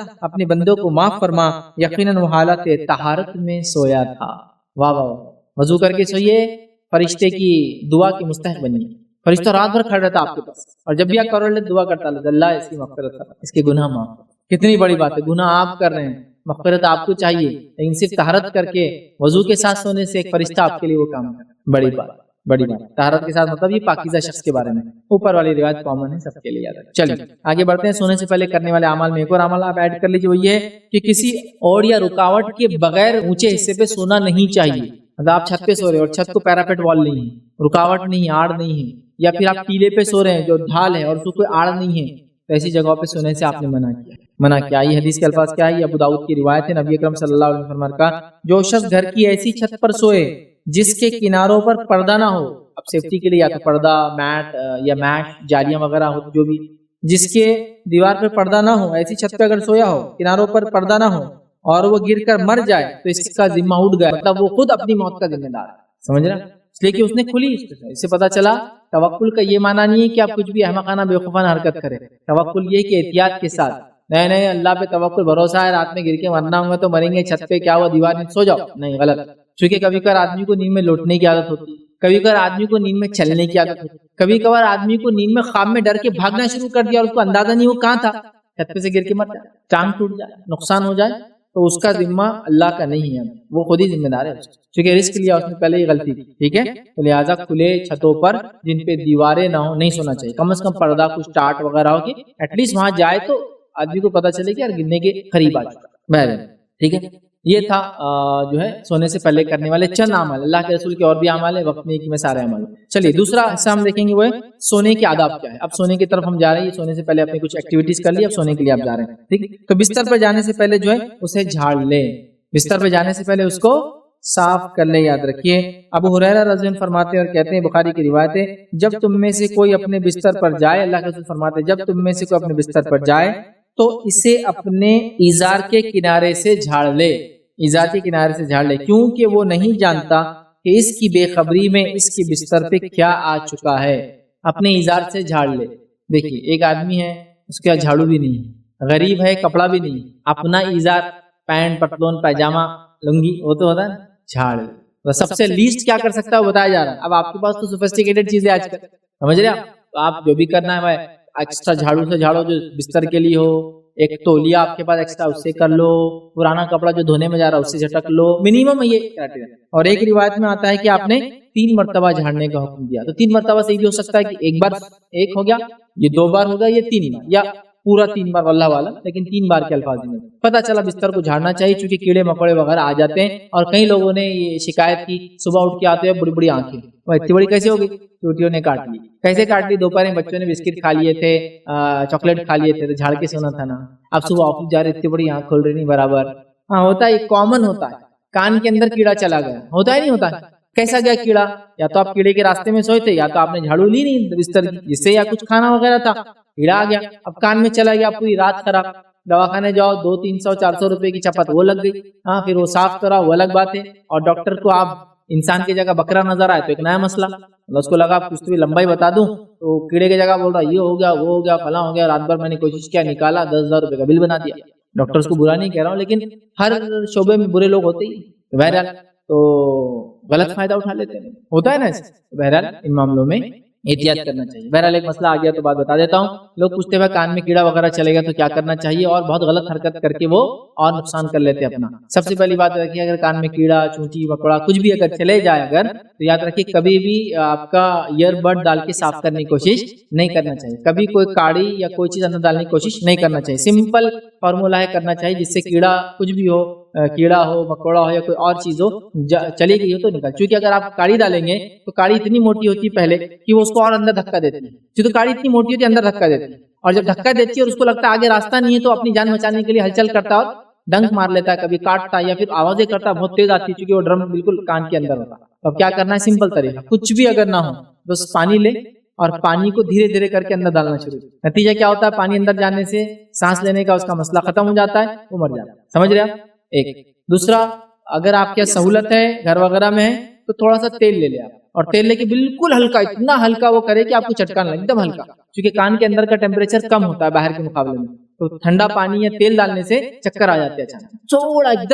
دم بالکل اتنا کہ آپ انگلی ڈال کے دے سکتے، نارمل تیل ڈال دو، اور تیل پانی سے زیادہ اچھا کام کرتا ہے، کیونکہ پانی کبھی کبھار کیا ہوتا ہے معلوم، کان کے اندر گرتا ہے اور کان کے اندر ویکیوم ہوتا ہے تو اوپر ہی ٹک جاتا ہے اور اندر خلا باقی رہتی ہے، لیکن دن برابر سائڈ سے پھسلتے ہوئے جاتا ہے اور نیچے سے بھرتے اوپر تک آتا ہے کان۔ پانی کیا ہوتا ہے، آپ کان میں ڈالو، کان میں ویکس ہوتا ہے، تو ویکس پانی کو اندر جانے نہیں دیتا، اندر خالی رہتا اور اوپر پانی رہتا، اور اندر جگہ خالی رہتی، لیکن تیل ماشاءاللہ پورا جا کے بھرتے اوپر تک آتا، بعد میں آپ تیل کو صاف کر لیں۔ تو یہ طریقہ ہے، ورنہ آپ کاڑی ڈالے تو اور چلاتا اور آدمی چلاتا اور وہ کاٹنا بھی شروع کرتا کیڑا۔ بہرحال خیر، یہ مسئلہ ہمارے سونے کے آداب میں نہیں ہے، لیکن بات آئی تو رکھ دیا ہم نے۔ چلیے آگے بڑھتے ہیں۔ دوسرا کام جو سونے کے آداب میں شامل ہوگا، آپ سونے کے لیے جا رہے ہیں، اس کے آداب سونے سے پہلے کیا کرنا ہم دیکھ چکے ہیں۔ تو سونے کے لیے آپ جب جائیں گے تو دائیں کروٹ دینا چاہیے، دائیں کروٹ، دایاں اور بایاں، دایاں اور بایاں، دایاں مینس رائٹ، بایاں مینس لیفٹ، یاد رکھیے۔ دائیں بائیں کیونکہ آج کل یوز نہیں ہوتا تو بہت مشکل ہوتی ہے لوگوں کو سمجھنے، دائیں مینس رائٹ اور بایاں مینس لیفٹ، یاد رکھیے۔ تو سیدھے ہاتھ کی طرف نبی اکرم صلی اللہ علیہ وسلم اس پر سویا کرتے تھے، بخاری کی روایت ہے، برا بن عازب رضی اللہ عنہ فرماتے اور کہتے ہیں نبی صلی اللہ علیہ وسلم جب اپنے بستر پر سونے کے لیے آتے تو دائیں کروٹ لیٹ جاتے، یاد رکھیے۔ تو دائیں کروٹ لیٹنا ہے سب سے پہلے، مطلب سیدھے کی سائڈ لیٹنا ہے، سیدھا، مطلب آپ دیکھیے بہت سے لوگ بولتے ہیں اب سیدھا کیا، رات بھر سیدھا کیسے سوئیں گے آدمی؟ نہیں، رات میں آپ سیدھا سوئیے، پیٹھ کے بل چت سوئیے، الٹے طرف سوئیے، تینوں چیزیں درست ہیں اور جائز۔ پیٹ کے بل سونا جائز ہے تو تینوں جائز، لیکن سٹارٹ کہاں سے کریں گے؟ سیدھے سے۔ لوگ بولتے ہیں میں رات بھر سیدھا سو رہا ہوں، تکلیف ہو رہی، رات بھر سیدھا نہیں سونا، آپ سونے کی شروعات سیدھے سے کرنا ہے، لیکن رات بھر سیدھا سونا کوئی ضروری نہیں، آپ ایسا سوئیے، آپ چت جس کو بولتے ہیں پیٹ کے بل چت، پیٹ کے بل چت منع ہے، یا پھر الٹے ہاتھ پہ بھی آپ جا سکتے کوئی بات، لیکن سٹارٹ آپ کا سیدھے سے ہوگا، سیدھے جانے میں آپ سوتے تھے، نبی اکرم صلی اللہ علیہ وسلم یہاں سے شروعات کرتے۔ اسی طرح جو ہے پیٹ کے بل لیٹنے سے ممانعت ہے، سیدھا سوئیے، بعد میں آپ ایسا پیٹ کے بل سوئیے یا پھر لیفٹ سوئیے، کوئی مسئلہ نہیں، پیٹ کے بل سونے کی ممانعت ہے۔ جامع ترمذی کی روایت ہے، ابو ہریرہ رضی اللہ عنہ اس کے راوی فرماتے ہیں ایک آدمی پیٹ کے بل لیٹا ہوا تھا، سو رہا تھا، نبی اکرم صلی اللہ علیہ وسلم فرمایا کہا اللہ تعالیٰ اس انداز سے لیٹنے کو پسند نہیں فرماتا، اللہ تعالیٰ پسند نہیں فرماتا، اللہ کو تو پسندیدہ طریقہ ہے کیسا سونا؟ سٹمک کے بل، پیٹ کے بل سونا۔ اور سائنٹیفک اس کے بہت سارے نقصانات بھی ہے، چونکہ پیٹ کے اعضاء پریشر برداشت نہیں کر سکتے، آپ کو ادھر ہڈی ہے، ادھر ہڈی ہے اور پیٹھ پہ پوری ہڈی آ جاتی، لیکن یہ جو حصہ ہے جنرلی ہر آدمی کا پیٹ اس کے سینے جیسا فلیٹ نہیں ہوتا ہے، کچھ نہ کچھ ٹمی جیسا ہوتا ہے، یہ نیچرل ہے، تو ظاہر سی بات ہے وہ اعضاء اس کے لیے نہیں ہے، تو پورا پریشر میکسیمم پیٹ پہ جاتا ہے۔ اور ایک ریسرچ کے مطابق کئی بچوں کی اموات چھوٹے بچوں کی صرف اندھا سونے سے ہوتی ہے، ایک پورا ریسرچ ہے اس کے، بچوں کو اندھا سلانا پڑتا ہے، میں بھی جانتا ہوں، ان کو گیسز وغیرہ ہوتی چھوٹے بچوں کو، تو ان کو طاقت لگانا نکالنے کا آئیڈیا نہیں ہوتا ہے، تو اس کا طریقہ ڈاکٹر کیا بولتا ہے، اس کی گردن نیچے رکھ کے یوں کر دینا، پیٹ کو اوپر کر دینا ایسے، تو دیکھیے آپ تھوڑی دیر ویسا لیٹیں گے، اس کی گیسز تو صاف ہو جاتی ہے، لیکن اس کو چھوڑ نہیں دینا ہے ویسا سونے کی، بہت سے والدین چھوڑ دیتے ہیں اور وہ موت کی وجہ بنا یاد رکھیے، اس پہ پوری ریسرچ پھر آپ نیٹ پہ اس کو سرچ کر سکتے۔ تو بہرحال اندھا سونا اللہ کو ناپسندیدہ عمل ہے۔ اسی طرح ابن ماجہ کی ایک روایت ہے، نبی اکرم صلی اللہ علیہ وسلم نے دیکھا ایک صحابی رسول سو رہے ہیں پیٹ کے بل، پیٹ کے بل چت سو سکتا ہے، پیٹ کے بل اندھا سو رہے ہیں، نبی اکرم صلی اللہ علیہ وسلم نے اپنے قدم مبارک سے ان کو دھکا دیا اور کہا اٹھو، اور اٹھنے کے بعد فرمایا تمہیں کیا ہو گیا ہے کہ اس انداز سے سو رہے ہو، تم نہیں جانتے کہ اللہ رب العزت کو سونے کا یہ طریقہ بالکل پسند نہیں ہے، اور ان کو اٹھا کے سیدھا سلایا، مطلب وہ سو رہے تھے، ان کو اٹھایا تو اٹھ کے آنکھ میں لے کے اللہ کا کیا ہوتا ہے، کیا پتا نہیں تم کو اللہ کو پسند نہیں طریقہ،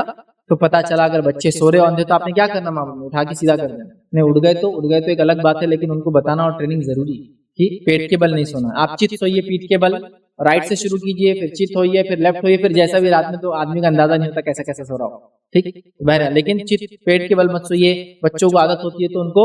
بچپن سے بتائیے عادت اچھی اور صحیح نہیں ہے عادت، ٹھیک ہے۔ آئیے، اور یہ جو ہے ابن ماجہ کی ایک روایت ہے جس میں نبی اکرم صلی اللہ علیہ وسلم نے یہ بات بتائی کہ یہ جہنمیوں کی علامت ہے کہ جہنمیوں کو پیٹ کے بل جو ہے رکھا ہے، اس وجہ سے اللہ کو یہ پسند ہے، اور اللہ کو جو چیز پسند نہیں ہے وہ جہنمیوں کے ساتھ کرنے والا ہے، اور وہ ان کو پیٹ کے بل سنانے والا ہے، لہٰذا انسان پیٹ کے بل نہ، ٹھیک ہے۔ باقی آپ شروعات رائٹ سے کریں، پھر چت ہو جائے پیٹ کے بل، پھر لیفٹ جائیے، پھر جیسا آپ کو اچھا لگتا ہے آپ کر سکتے ہیں، بٹ پیٹ کے بل سونا درست نہیں ہے۔ اسی طرح جامع ترمذی کی ایک روایت ہے، نبی اکرم صلی اللہ علیہ وسلم جو ہے چت لیٹا کرتے تھے پیٹ کے بل، سونے کی شروعات ایسا کرتے تھے لیکن چت بھی لیٹتے تھے پیٹ کے بل۔ جامع ترمذی کی روایت اس طرح سے، عبادہ جو ہے نام کے ایک تابعی ہے، وہ اپنے چاچا سے نقل کرتے اور کہتے ہیں انہوں نے نبی اکرم صلی اللہ علیہ وسلم کو مسجد نبی میں چت لیٹے ہوئے دیکھا، اس طرح کہ آپ کا ایک پاؤں دوسرے پاؤں کے اوپر تھا، آپ چت لیٹے ہوئے تھے پیٹ کے بل، اور آپ کا ایک پیر دوسرے پیر کے اوپر تھا۔ اب دیکھیے جب چت لیٹتا آدمی تو یا تو پیر کھول دیتا یا تو پیر پہ پیر لیتا، سمجھ رہا، خاص طور سے اگر لنگی وغیرہ ہوتا اور چت لیٹے تو آپ کو پیر پہ پیر لینا ہی پڑیں گے، سمجھ رہا؟ پیجامہ وغیرہ آپ پیر کھول بھی تو مسئلہ نہیں ہوتا، تو آپ صلی اللہ علیہ وسلم پیر پہ پیر ڈال کے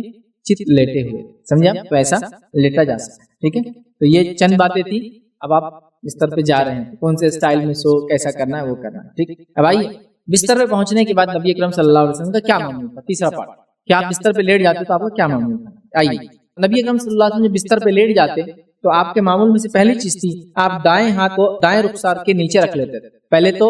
دایاں لیٹ جاتے تھے، رائٹ ہینڈ کی طرف لیٹتے تھے، سمجھیا؟ اس کے بعد رائٹ ہینڈ کو لے کر رائٹ چیک کے نیچے رکھ لیتے تھے. رخسار بولتے ہیں یہ اسے، ٹھیک، سمجھ رہا؟ تو رخسار پہ رکھتے تھے، مطلب سیدھا آپ لیٹ جاتے تھے، سیدھا ہاتھ کو لیتے تھے اور گرد یہ رخسار یہ ایسا رکھتے. یہ آپ کا طریقہ. آپ کو بولے نہیں میں بہت تکلیف ہوتی سیدھے ہاتھ سونے میں اور سیدھا ہاتھ کو یہاں رکھنے میں، شروعات کر لو کم از کم، شروعات. بعد میں تکلیف ہو رہی تو آپ فوراً چینج کر لو، بٹ شروعات تو کرو تاکہ نبی کے طریقے پہ چلنے کا اجر سونے سے پہلے بھی لے کے چلے جاؤ. شروعات تو کر لو، 2 منٹ صحیح، 5 منٹ صحیح، کوئی لمبا سو سکتا لمبا سو،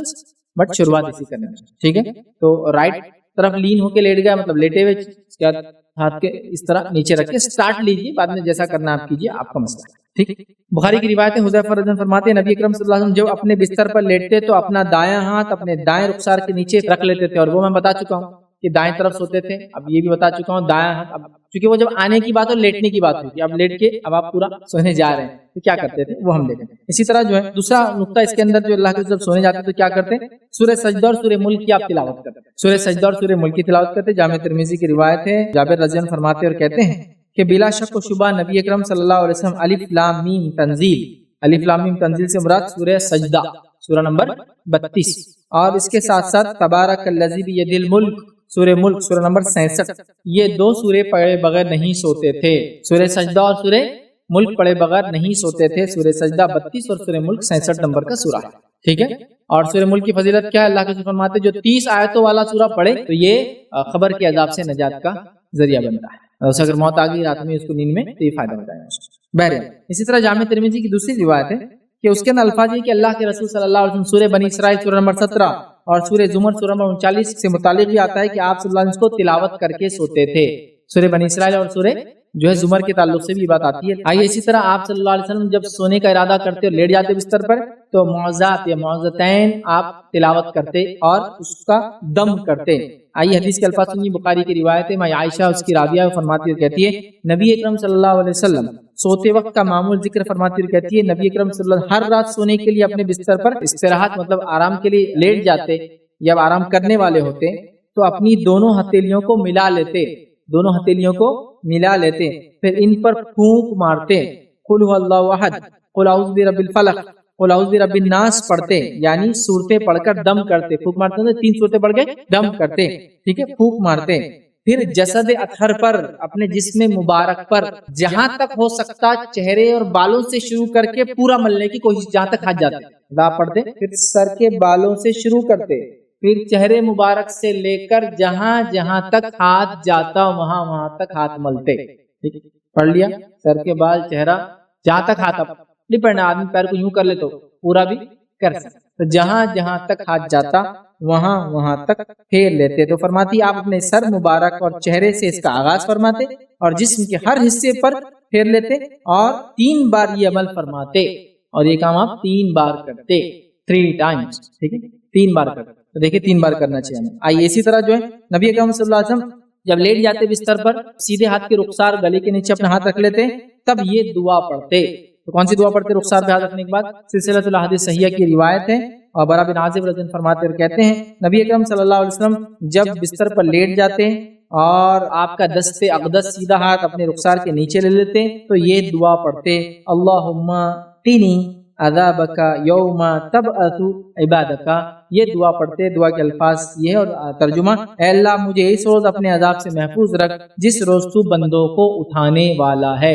اچھا یہ دعا کس لیے معلوم آپ کو؟ یہ دعا کی اشارہ بھی ہے کیونکہ انسان جب سوتا ہے تو اٹھنا ضروری نہیں ہے، تو دعا کر کے سورے اللہ میری مغفرت کر دے، معاف کر دے میرا، تاکہ اگر اس حالت میں چلے جاؤں دنیا سے تو اٹھوں تو اس روز جو ہے میرے گناہ معاف. بڑی اہم بات ہے. بہرحال آئیے آگے بڑھتے ہیں. نبی اکرم صلی اللہ علیہ وسلم بستر پہ لیٹ جاتے تو اور کیا کام کرتے؟ تو اللہ کے رسول صلی اللہ علیہ وسلم گناہوں کی معافی، شیطان سے دوری اور بہترین افراد کی رفاقت کی بھی دعا کرتے. جب سونے جاتے تو کیا دعا کرتے؟ گناہوں کی معافی، شیطان سے دوری اور بہترین لوگوں کی رفاقت. دوستی جس کو بولیں گے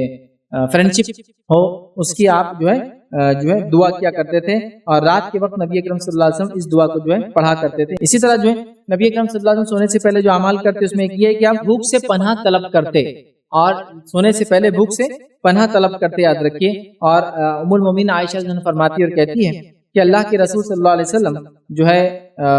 سونے سے پہلے جب بستر پر جاتے تو یہ دعا پڑھتے کہ اے اللہ، میں آپ کی پناہ میں آتا ہوں آزادی دینے والی ہر برائی سے اور بھوک سے جو میرے ساتھ سوتے وقت تک رہے۔ ٹھیک ہے، تو یہ دعا بھی آپ کر کے سویا کرتے تھے۔ اسی طرح ابن حبان کی ایک روایت ہے، نبی اکرم صلی اللہ علیہ وسلم اپنے گناہوں کی معافی کی دعا کر کے یاد رکھی سویا کرتے تھے، اور سلسلۃ الاحادیث صحیحہ کے اندر بھی یہ روایت آتی ہے، اور روایت کافی طویل ہے، یاد رکھیں۔ بس مختصر سے دعا رکھ دیتا ہوں۔ دعا کے الفاظ یہ ہے کہ اللہ کے رسول یہ پڑھتے تھے، لا الہ الا اللہ وحدہ لا شریک لہ لہ الملک ولہ الحمد وہو علی کل شیء قدیر لا حول ولا قوۃ الا باللہ سبحان اللہ والحمد للہ ولا الہ الا اللہ واللہ اکبر، یہ پڑھ کے آپ بہرحال سویا کرتے تھے۔ اسی طرح جو ہے سوتے وقت تسبیح تحلیل جو پڑھنا غلام ملنے سے زیادہ بہتر ہے۔ سوتے وقت کی ایک تسبیح یاد رکھیے، وہ تسبیح اگر سونے سے پہلے ہم پڑھیں تو غلام ملنے سے کیا ہوتا ہے؟ آپ کو ایک اسسٹنٹ مل جاتا ہے، کام میں آسانی ہوتی ہے، اس سے بہتر ہے۔ کون سی تسبیح ہے؟ کافی لمبے الفاظ ہیں، میں حدیث کے پورے الفاظ نہ رکھتے ہوں، آپ کو صرف وہ تسبیح بتا دیتا ہوں۔ الفاظ یہ ہے کہ حضرت فاطمہ گئی اور اپنے والد سے کہا کہ ابا جان کچھ غلام آئے ہیں آپ کے پاس، ہمیں تحفتاً دے دیں۔ تب نبی اکرم صلی اللہ علیہ وسلم فرمائے غلام پانے سے زیادہ تمہارے لیے بہتر ہے کہ تم سونے سے پہلے کیا کرو؟ 34 بار اللہ اکبر، سبحان اللہ 33 بار، اور پھر الحمدللہ 33 بار۔ نماز کے بعد جو تسبیح پڑھتے ہیں وہ الگ، اور سوتے وقت کی تسبیح الگ ہے۔ نماز کے بعد کی تسبیح 33 بار سبحان اللہ، 33 بار الحمدللہ، 33 بار اللہ اکبر، اور آخر میں لا الہ الا اللہ وحدہ لا شریک لہ لہ الملک ولہ الحمد وہو علی کل شیء قدیر، یہ ہوتی 100۔ یہ ہے نماز کے بعد۔ لیکن سونے سے پہلے کی تسبیح کیا ہے؟ 34 بار اللہ اکبر، 33 بار سبحان اللہ، اور 33 بار الحمدللہ، ہوئے 100۔ ٹھیک ہے، یہ پڑھ کے سنا ہے غلام ملنے سے زیادہ بہتر ہے۔ تو اللہ کے رسول نے حکم دیا، اور حضرت فاطمہ حضرت علی دونوں یہ تسبیح پڑھا کرتے تھے، یاد رکھیں۔ چلیے آئیے آگے بڑھتے ہیں۔ ابو داؤد کی ایک روایت ہے، سونے سے پہلے تسبیحات کا اہتمام جنت میں لے جانے کا جو ہے ذریعہ بن جاتا ہے۔ سونے سے پہلے تسبیحات پڑھنے سے جنت میں جانے کی یاد رکھیے تسبیحات وجہ بن جاتی ہے، یاد رکھیے۔ آئیے وہ روایت میں آپ کے سامنے ذرا لمبی ہے لیکن رکھتا ہوں، بڑی فائدہ مند روایت ہے، ابو داؤد کی روایت ہے۔ عبداللہ بن عمرو رضی اللہ عنہ اس کے راوی فرماتے ہیں نبی اکرم صلی اللہ علیہ وسلم فرمایا 2 خصلتیں ایسی ہیں کہ جو بندہ مسلمان ان کی محافظت مطلب ان کی حفاظت ہمیشہ کرے تو وہ جنت میں داخل ہوں گا، جو ہلکی سی ہے لیکن ان پہ عمل کرنے والے بہت کم ہیں۔ پھر پوچھا گیا وہ کیا ہے؟ تو آپ نے فرمایا پہلی یہ کہ ہر نماز کے بعد 10 بار سبحان اللہ، 10 بار الحمدللہ، 10 بار اللہ اکبر پڑھنا ہے۔ یہ ادا کرنے میں تو 150 ہے، تو ادا کرنے میں 150 ہے، 5 نمازوں میں 30 ہوں گی تو 150 ہوگی، لیکن میزان میں 1500 ہے۔ پھر فرمایا دوسری یہ کہ جب کوئی سونے لگے تو 34 مرتبہ اللہ اکبر، 33 مرتبہ الحمدللہ، اور 33 مرتبہ سبحان اللہ پڑھ لے۔ یہ پڑھنے میں تو 100 ہے لیکن میزان میں 1000 ہے۔ میں نے سوال کیا، میں نے رسول اللہ صلی اللہ علیہ وسلم کو ہاتھ پر پڑھتے ہوئے دیکھا ہے کہ صحابہ نے کہا اے اللہ کے رسول صلی اللہ علیہ وسلم یہ کیسے ہے کہ پڑھنے میں آسان ہے لیکن پڑھنے والے کم ہیں؟ مطلب ایسا کیوں ہوتا ہے کہ پڑھنے میں تو آسان ہے لیکن پڑھنے والے کم ہیں؟ تو آپ صلی اللہ علیہ وسلم فرماتے ہوئے کہتے سنیے، تمہارے کسی کے پاس شیطان آتا ہے اور اسے کلمات پڑھنے سے پہلے ہی جو ہے سلا دیتا ہے، مطلب رات میں یہ جو تسبیح ہے 100 مرتبہ یہ پڑھنے سے پہلے شیطان آتا ہے، سلا دیتا ہے۔ اور پھر فرمایا اور نماز کے بعد جو 10 بار وہ پڑھنا ہے، تم میں سے شیطان کسی کے پاس آتا ہے اور نماز کے بعد ایک ایسا کام یاد دلاتا ہے جو تم بھولے ہوئے تھے اور تم کام کے لیے اٹھ کے چلے جاتا ہوں۔ تو پڑھنے والے کم ہیں، اجر کے اعتبار سے بہت بھاری کلمات ہیں۔ کیا ہے؟ ہر نماز کے بعد 10 مرتبہ سبحان اللہ، 10 مرتبہ الحمدللہ، 10 مرتبہ اللہ اکبر، اور سونے سے پہلے 34 بار اللہ اکبر، 33 بار سبحان اللہ اور 33 بار الحمدللہ پڑھنے سے بہت بڑا اجر ہے، جنت میں لے جانے والے کلمات۔ اسی طرح جو ہے سلسلۃ الاحادیث صحیحہ کی روایت ہے، اللہ کے رسول صلی اللہ علیہ وسلم ساری مخلوقات کے برابر اللہ کی تعریف کرتے اور پھر سوتے، اور اس کے لیے ایک دعا ہے۔ اس کے علاوہ نبی کریم صلی اللہ علیہ وسلم ہر چیز کے شر سے، خرچ اور فقر اور فاقے کی نجات سے دعا کر کے سوتے، ہر چیز کے شر سے، فقر اور فاقے کی نجات سے یہ دعا کر کے آپ سوتے۔ صحیح مسلم کی یہ روایت ہے۔ اسی طرح جو ہے سوتے وقت یاد رکھیں جان کی سلامتی، عافیت اور مغفرت کی دعا کر کے نبی اکرم صلی اللہ علیہ وسلم سوتے تھے۔ مسلم کی روایت ہے، عبداللہ بن عمر رضی اللہ عنہ اس کے راوی ہے، اور وہ حدیث جو ہے اللہ کے رسول جس میں جان کی سلامتی اور اپنے لیے مغفرت کی دعا کر کے سوتے تھے موجود ہے۔ اسی طرح جو ہے نبی اکرم صلی اللہ علیہ وسلم جو ہے پرسکون نیند کے لیے بستر پر سوتے وقت یہ دعا جو ہے پڑھا کرتے تھے، پرسکون نیند کے لیے۔ لوگ کمپلین کرتے ہیں نیند برابر نہیں ہے وغیرہ وغیرہ، تو اس کے لیے کیا پڑھتے تھے؟ آئیے میں آپ کے سامنے روایت رکھتا ہوں۔ اور روایت کے تعلق سے آتا ہے کہ یہ شکایت جو ہے غالباً خالد بن ولید رضی اللہ عنہ نے کی تھی۔ کیا شکایت تھی دیکھیے سنیے۔ وہ کہتے ہیں کہ ایک آدمی نے نبی اکرم صلی اللہ علیہ وسلم کے پاس آیا اور ان سے ہولناکی اور گھبراہٹوں کا شکوہ کیا کہ میں جب سوتا ہوں تو بہت ہولناکی اور گھبراہٹ ہوتی ہے، اور خالد بن ولید غالباً یہ تھے، ان کا ہی مسئلہ تھا۔ تو آپ اندازہ لگائیے جو انسان دنیا کا بڑا جرنیل گزرا ہے یا ملٹری کا جنرل گزرا ہے، وہ بھی اپنے خوابوں میں گھبراتا تھا اور پریشان ہوتا تھا۔ تو خواب چیز ہی ایسے، نیند چیز ہی ایسی آتی، تو وہ اپنی گھبراہٹ اور ہولناکیوں کی شکایت کرنے لگی، بڑا گھبراہٹ ہو جاتی، پریشانی ہو جاتی۔ تو آپ صلی اللہ علیہ وسلم فرمایا، جو کہ اکثر لوگوں کی شکایت ہوتی ہے گھبراہٹ رات میں، نیند میں پریشان، تو آپ صلی اللہ علیہ وسلم فرمایا جب تم اپنے بستر پر لیٹو تو یہ دعا پڑھ لو، وہ گھبراہٹ ہولناکیاں خواب کے ذریعے چلی جائیں۔ کیا دعا ہے سنی؟ اعوذ بکلمات اللہ التامات من غضبہ وعقابہ وشر عبادہ ومن ہمزات الشیاطین وان یحضرون۔ یہ دعا پڑھے سو جائے۔ ترجمہ، میں اللہ تعالیٰ کی کامل جو ہے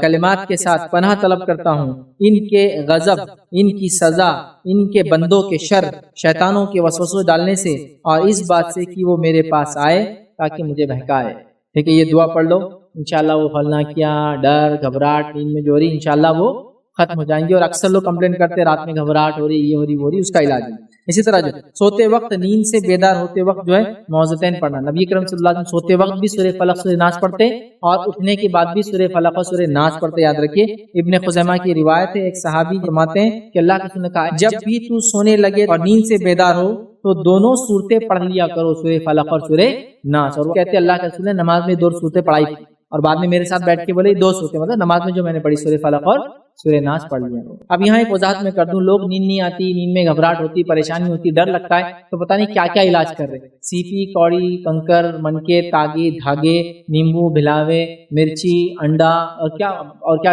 اس میں کرو، چاول، کھیلے،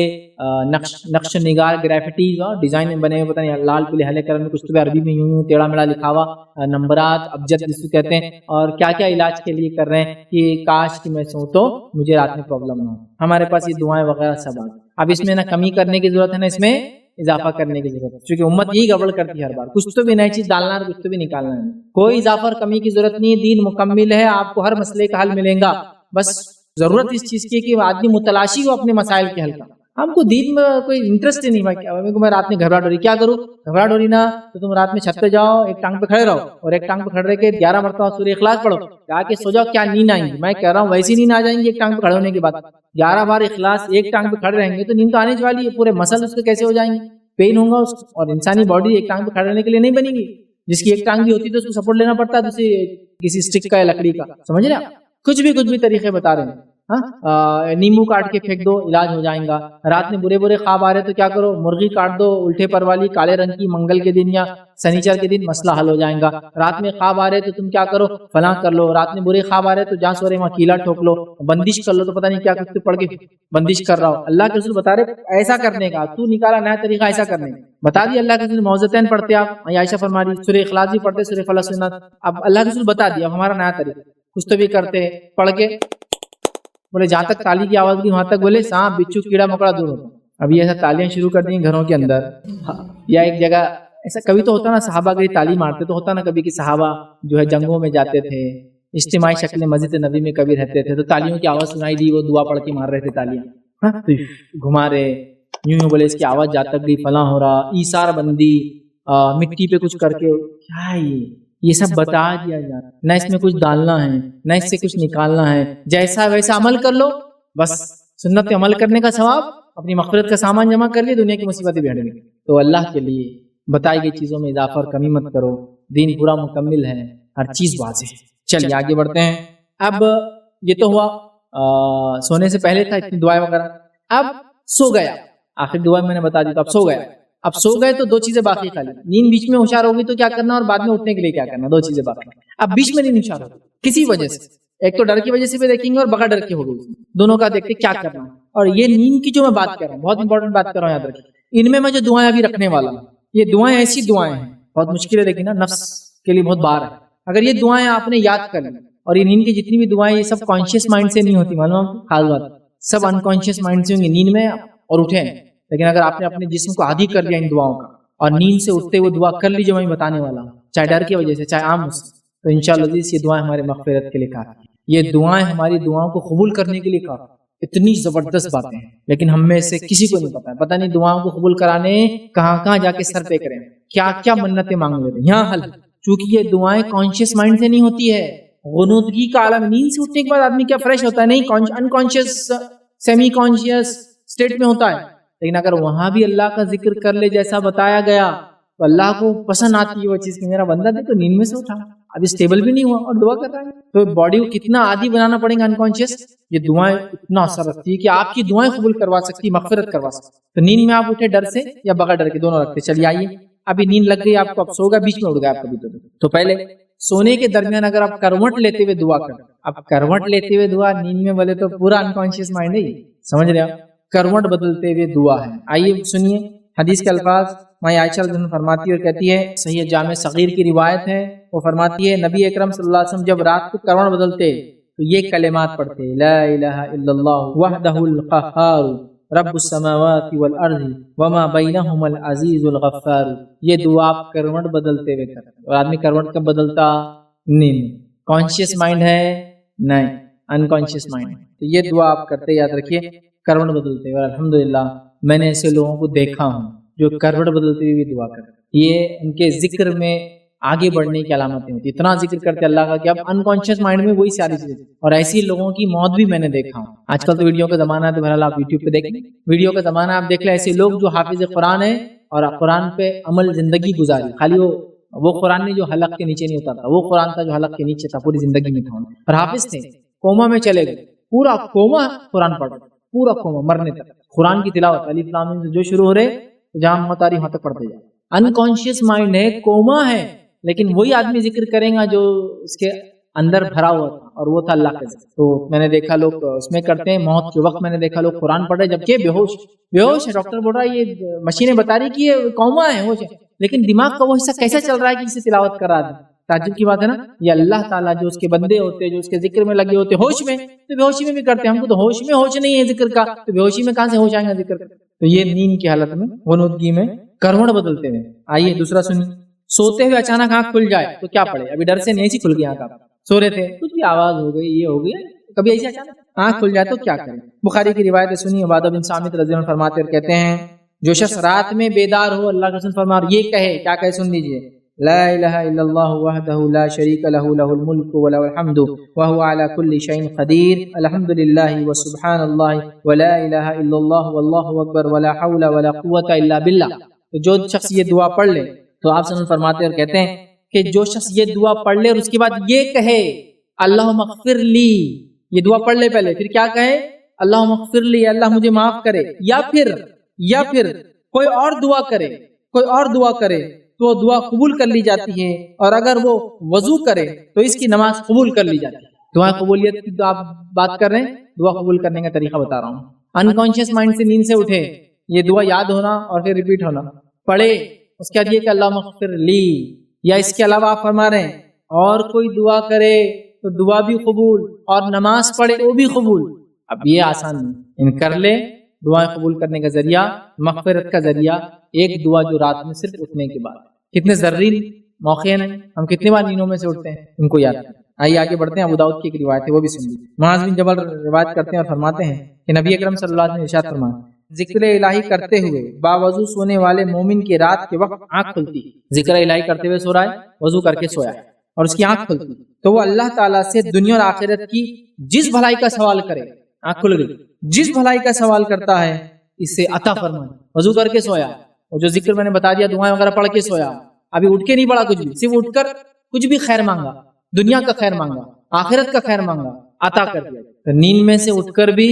مغفرت کا سامان، دعاؤں کے قبول کرنے کا سامان جمع کر سکتے ہیں۔ اور آپ یاد رکھیے یہ بات اس حدیث سے بالکل واضح ہو رہی ہے، یاد رکھیے۔ آئیے اسی طرح ایک اور روایت سنیے، روایت کے الفاظ دیکھیے، حذیفہ رضی اللہ عنہ روایت کرتے ہیں، اور حدیث کے الفاظ دیکھیے اس طرح سے وہ فرماتے اور کہتے ہیں، یہ سنن ابن ماجہ کی روایت ہے، کہ وہ فرماتے ہیں کہ رسول اللہ صلی اللہ علیہ وسلم جب رات کو نیند سے جاگتے بیدار ہوتے تو یہ دعا پڑھتے الحمدللہ الذی احیانا بعد ما اماتنا والیہ النشور، یہ دعا پڑھتے، ٹھیک ہے۔ تو نیند سے اٹھنے کے بعد یاد رکھیں انسان یہ دعا پڑھے، یا رات میں نیند ہوشیار ہوگی تو بھی یہ دعا پڑھ سکتے، دونوں وقت یہ دعا ثابت ہے، ایک تو یا تو وہ اٹھ جائے نیند سے، یا تو رات میں کبھی کسی وجہ سے آنکھ کھل جائے، دونوں وقت یہ پڑھ سکتا ہے۔ اب نیند میں گھبراہٹ، وحشت اگر اور آنکھ کھلے، یہ تو عام حالت ہے، وحشت، ڈر، گھبراہٹ سے آنکھ کھلے تو کیا کرنا ہے؟ جامع ترمذی کی روایت ہے، عبداللہ بن عمرو رضی اللہ عنہ کے راوی فرماتے ہیں اور کہتے ہیں جب کوئی تم میں سے شخص نیند میں خوف زدہ ہو اور اس سے اٹھ جائے تو اسے چاہیے کہ وہ کہے اعوذ بکلمات اللہ التامات من غضبہ وعقابہ وشر عبادہ ومن ہمزات الشیاطین وان یحضرون۔ شروعات میں بتا دیا آپ نے حدیث میں، یہ جو ایک صحابی کو مسئلہ تھا، بیچ میں بھی اگر نیند ہوشیار ہو جائے اور یہ مسئلہ ہو تو یہی دعا پڑھنا، یہ دعا اگر پڑھ لے تو یاد رکھیے تو پھر وہ یعنی شیاطین شر اسے نہیں پہنچا سکتا۔ اللہ کے جو یہ پڑھ لے نیند میں سے اٹھ کے گھبراہٹ سے اٹھائی پڑھ لیا، شیطان اس کو کوئی نقصان نہیں پہنچا سکتا۔ اور روایت میں آتا ہے کہ یہ سوال خالد بن ولید رضی اللہ عنہ نے اللہ کے رسول صلی اللہ علیہ وسلم سے کیا تھا۔ ایک اور روایت میں خالد بن ولید رضی اللہ عنہ بیان کرتے ہیں کہ رات کو میں گھبرا جاتا تھا، چنانچہ میں نبی اکرم صلی اللہ علیہ وسلم کے پاس گیا، عرض کیا مجھے رات کو گھبراہٹ ہوتی ہے، میں اپنی تلوار پکڑ لیتا ہوں، تو رسول اللہ صلی اللہ علیہ وسلم نے فرمایا کیا میں تجھے ایسے کلمات نہ سکھا دوں جو مجھے روح الامین مطلب جبرائیل علیہ السلام نے سکھائے ہیں؟ تو وہ کہا کرتے تھے، اور جبرائیل علیہ السلام نے یہ کہا، دیکھیں خالد بن ولید جیسا شخص ہے، ملٹری جنرل ہے، اور ظاہر سی بات ہے ایسے لوگوں کے پیچھے دنیا بھر کے اسپائے لگے ہوتے ہیں، بڑی بڑی حکومتیں ان کی جان لینے کے لیے لوگوں کو بھیج دیتے ہیں، وہ کہتے ہیں کہ میں نیند میں اتنا ڈر جاتا کہ اپنی تلوار پکڑ لیتا، تو ظاہر سی بات ہے ایسے لوگوں کے پیچھے لوگ ہاتھ دھو کر پڑے رہتے ہیں ان کی جان۔ اور ظاہر سی بات ہے سپر پاور نمبر 1 اور 2 سے جنگیں تھیں، روم اور فارس کی جتنی حکومتوں کو اکھاڑا جڑوں سے، خالد بن ولید رضی اللہ عنہ نے اس کی بنیاد، سمجھ رہا بات؟ یہ وہ شخصیت، تو آپ نے کہا کہ میں تم کو وہ کلمہ سکھاتا ہوں جو جبرائیل نے مجھے سکھایا، تم بھی سیکھ لو تاکہ رات میں گھبراہٹ وغیرہ ہو تو یہ پڑھ لیا۔ ٹھیک ہے، وہ کلمہ کیا ہے؟ اعوذ بکلمات اللہ التامات التی لا یجاوزہن بر ولا فاجر من شر ما ينزل من السماء وما يعرج فيها ومن شر فتن اللیل والنہار ومن شر کل طارق الا طارقا یطرق بخیر یا رحمان۔ یہ دعا اگر تم پڑھ لو گے تو تمہارا وہ مسئلہ حل ہو جائے گا۔ یہ ڈر والا، 2 دعائیں آگے ڈر کے لیے اوپر ایک گزری، خالد بن ولید رضی اللہ عنہ کو ایک مخصوص دعا جو دی گئی وہ یہ تھی۔ کہ بھائی نیند سے بیدار ہو جائے، یہ 5واں حصہ ہمارا اور آخری حصہ انشاءاللہ بات ہم ختم کر رہے ہیں۔ اب نیند سے بیدار ہو جائے، نیند سے اٹھ جائے تو اب کیا کرنا ہے؟ یہ تھا نیند سے پہلے کیا کرنا ہے، نیند کے وقت کیا کرنا ہے، نیند کے وقت کے اذکار، بیچ میں نیند کھل جائے تو اب نیند سے آپ بیدار ہوئے تو کیا کرنا ہے؟ تو یاد رکھیے بیدار ہونے والا ہاتھ دھونے سے پہلے پانی کے برتن میں ہاتھ نہیں ڈالنا۔ آپ بیدار ہو گئے نیند سے تو بیدار ہونے کے بعد آپ پانی کے برتن میں ڈائریکٹ ہاتھ نہیں ڈالنا، وضو اگر کرنا ہے تو پہلے ہاتھ دھونا پھر پانی میں ہاتھ ڈالنا، چونکہ اللہ کے رسول صلی اللہ علیہ وسلم فرماتے ہیں، ابو داؤد کی روایت ہے، جو شخص نیند سے بیدار ہو جاگے اسے اپنا ہاتھ برتن میں ڈائریکٹ سیدھے نہیں ڈالنا چاہیے جب تک کہ برتن سے 3 بار وہ پانی نکال کے ہاتھ نہ دھو لے، چونکہ اسے پتہ نہیں اس نے رات میں ہاتھ کہاں کہاں پھیرا ہے۔ سیفٹی اور ہائیجین کے لیے ضروری ہے، چونکہ رات میں آدمی ہے نیند میں ہاتھ لگا رہا ہے، کہیں بھی ہاتھ لگا سکتا ہے، منہ میں ہاتھ ڈال دے رہا ہے، کچھ بھی کرتا ہے، لہٰذا وہ پہلے ہاتھ دھو پھر پانی کے اندر ہاتھ ڈالے۔ اسی طرح نبی اکرم صلی اللہ علیہ وسلم کے تعلق سے آتا ہے، آپ جب نیند سے بیدار ہوتے تو کیا کرتے؟ آپ جب تہجد کے لیے نیند سے بیدار ہوتے، حجرے سے باہر نکلتے،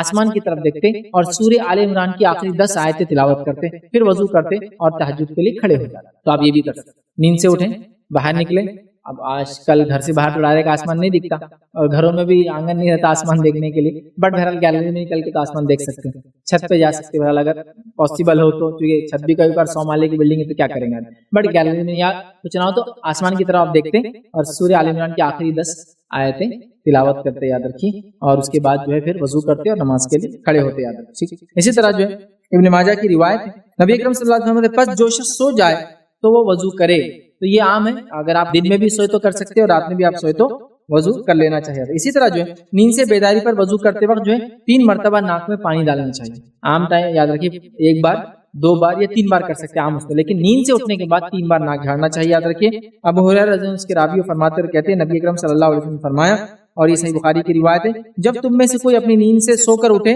اور پھر وضو کرے تو 3 مرتبہ اپنی ناک جھاڑے، کیونکہ شیطان اس کی ناک کے جو ہے نتنے پر رات بسر کرتا ہے۔ عام حالت میں آپ 1 بار بھی ناک دھو سکتے ہیں، 2 بار 3 بار، ہر اعضاء کا ایسی وضو، لیکن نیند سے اٹھنے کے بعد خاص طور سے ناک میں 3 بار پانی لیجیے، کیونکہ ناک کے نتنے میں شیطان سوتا ہے۔ اب کیسے؟ لوگ مذاق اڑاتے کبھی پر، یہ سب غائب کی بات ہے، نبی اکرم صلی اللہ علیہ وسلم ایمان لائے، اس کا تقاضا ہے کہ ان چیزوں کو ہم مانیں، تو 3 بار کرنا چاہیے۔ اسی طرح جو ہے نبی اکرم صلی اللہ علیہ وسلم رات کی نماز کے لیے کس وقت بیدار ہوتے تاکہ ہم بھی اٹھیں؟ ابو داؤد کی روایت ہے ماں عائشہ رضی اللہ عنہا فرماتی ہے اور کہتی ہے کہ رسول اللہ صلی اللہ علیہ وسلم رات کی نماز کے بارے میں ان سے سوال کیا گیا تو فرمایا میں نے ان سے پوچھا، مطلب مسروق ایک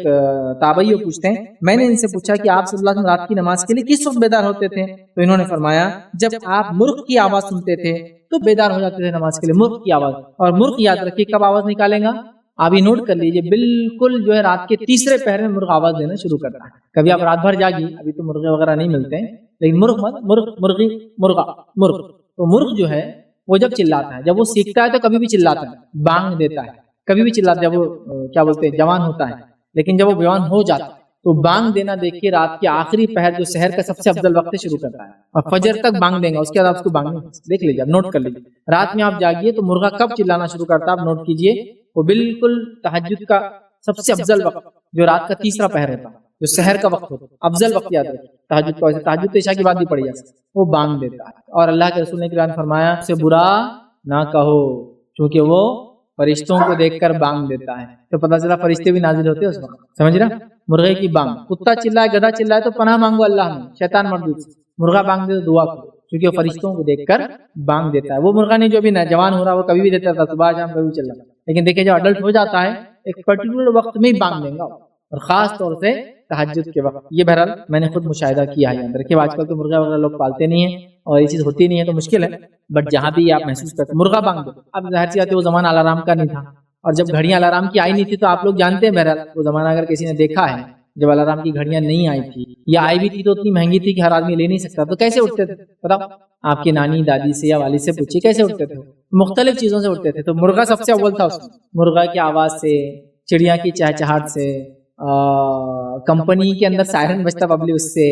ٹرین گزرتی ایک فلاں ایکسپریس رات میں تو اس کے آواز سے، ایسی چیزوں سے اٹھتے تھے لوگ پہلے۔ یاد رکھیں الارم وہ نہیں ہوا کرتے تھے، بعد میں گھڑیاں وغیرہ آج کل آگے، آج تو 10 گھڑیاں لگائے بھی تو ہم اٹھتے نہیں، بہرحال مرغے کی بانگ سے آپ اٹھتے تھے۔ اب آئیے آگے، اور نبی اکرم صلی اللہ علیہ وسلم رات سے بیدار ہوتے تو مسواک فرماتے تھے۔ ابو داؤد کی روایت میں عائشہ فرماتی ہے اللہ کے رسول صلی اللہ علیہ وسلم جب وضو کا پانی اور مسواک میں رکھ دیا کرتی تھی، نبی اکرم صلی اللہ علیہ وسلم جب رات میں اٹھتے تھے استنجا کر لیتے تھے، انہیں پیشاب کو جا کے آتے تھے، پھر مسواک وغیرہ کیا کرتے تھے، مسواک کرتے تھے۔ اسی طرح نبی اکرم صلی اللہ علیہ وسلم رات کو اٹھتے ہیں تو اپنے منہ کو مسواک سے صاف فرماتے تھے۔ جب بھی رات میں آپ اٹھے یا بیدار ہو نیند سے مسواک کرنا چاہیے۔ اسی طرح نبی اکرم صلی اللہ علیہ وسلم رات کو جو بیدار ہوتے تو کیا پڑھتے؟ ابو داؤد کی روایت ہے، میں عائشہ فرماتی ہے نبی اکرم صلی اللہ علیہ وسلم جب رات میں بیدار ہوتے تو سب سے پہلے کیا پڑھتے تھے؟ تو انہوں نے فرمایا تم نے مجھ سے ایسی چیز کا سوال کیا ہے، جس نے سوال کیا ان سے کہا جس کے تعلق سے کسی نے مجھ سے اس سے پہلے سوال نہیں کیا تھا، تو آؤ میں تم کو بتاتی ہوں اللہ کی جب نیند سے اٹھتے کیا پڑھتے۔ تو آپ جب رات سے بیدار ہوتے نیند سے تو 10 مرتبہ اللہ اکبر پڑھتے، 10 مرتبہ الحمدللہ پڑھتے، 10 مرتبہ سبحان اللہ و بحمدہ پڑھتے، 10 مرتبہ سبحان الملک القدوس پڑھتے، اور 10 مرتبہ استغفر اللہ پڑھتے، اور 10 بار لا الہ الا اللہ پڑھتے، پھر 10 بار یہ دعا پڑھتے اللہم انی اعوذ بک من ضیق الدنیا و ضیق یوم القیامت۔ اتنی دعائیں آپ 10 بار پڑھتے ہیں نیند میں سونے کے بعد۔ اور جس نے سوال کیا میں عائشہ سے، وہ تابعی ہے، میں عائشہ فرمائی تم سے پہلے کسی نے سوال نہیں کیا، سوال کیا تو سن لو کیا کرتے۔ اتنی چیزیں اللہ کے رسول صلی اللہ علیہ وسلم نیند میں سے اٹھنے کے بعد پڑھا کرتے تھے۔ اسی طرح نبی اکرم صلی اللہ علیہ وسلم جو ہے جب صبح اٹھتے تو کیا پڑھتے تھے؟ عبد الرحمن جو ہے رضی اللہ فرماتے، سنن دارمی کی روایت ہے، نبی اکرم صلی اللہ علیہ وسلم جب صبح کرتے تو یہ کہتے، یاد رکھیے، اور ایک دعا ہے یاد رکھیے، وہ دعا اللہ کے رسول صلی اللہ علیہ وسلم پڑھا کرتے تھے۔ اب یاد رکھیے آپ لوگ میں ہم سوچیں گے اتنی دعائیں، اتنی دعائیں کہ اس کو پڑھتے پڑھتے ایک گھنٹہ تو سونے اٹھنے میں لگ جائیں گے ہم، لیکن یاد رکھیے ان میں سے جتنی ہو سکے اتنی تو کوشش کرو۔ اب میرے لمٹ میں کتنی ہے، میں کتنی کر سکتا ہوں، کوشش تو کرو، لیکن اتنی بول کے آپ پوری نہ چھوڑ دو، کچھ تو بھی جو بھی یاد کر سکتے ہو، جو بھی پڑھ سکتے ہو پڑھنے کی کوشش کرو، یاد رکھیں ٹھیک۔ اسی طرح جو ہے دوسروں کو نماز کے لیے بیدار کرنا، نبی اکرم صلی اللہ علیہ وسلم بھی یاد رکھیے دوسروں کو بیدار کرتے۔ ماں عائشہ کی بخاری کی روایت ہے اللہ کے رسول جب رات میں اٹھتے اور تہجد کے بعد وتر پڑھتے تو مجھے بھی اٹھا کر کہتے عائشہ وتر پڑھ لو، تو میں بھی اٹھ کر وتر پڑھ لیتی۔ تو گھر والوں کو اٹھانا، اور یہ گھر والوں کی تو ذمہ داری ہے کہ ایک دوسرے کو ہم رات میں اٹھائے، اور اٹھنے کے بعد یہ کرتے، اور اس کے بعد آپ صلی اللہ علیہ وسلم تہجد پڑھتے، فجر کی پھر 2 رکعت پڑھتے، اور اذان ہو جاتی، اس کے بعد آپ نماز فجر کے لیے مسجد میں چلے جاتے۔ تو یہ ہم نے آج بہت مختصر سے انداز میں، پورا نہیں رکھا آج میں نے آپ کو، بہت مختصر انداز میں نبی اکرم صلی اللہ علیہ وسلم کے تعلق سے ہم نے دیکھا ان کی زندگی سے کہ سونے سے پہلے، سوتے وقت اگر اٹھ جائے، اور کسی کو اٹھانے کا طریقہ کا، یہ تمام چیزیں بہرحال میں نے آپ کو 5 نکات کی شکل میں رکھی تاکہ اپنی زندگی میں ہر آدمی سوتا ہے ہمارے سونے کو بھی سنت کے مطابق کر لے، سونے کا بھی اجر۔ ویسے تو انسان فجر کی نیت سے عشاء کے بعد سوئے اس کو رات بھر عبادت کا اجر ملتا ہی، بٹ لیکن سنت کے ساتھ کرے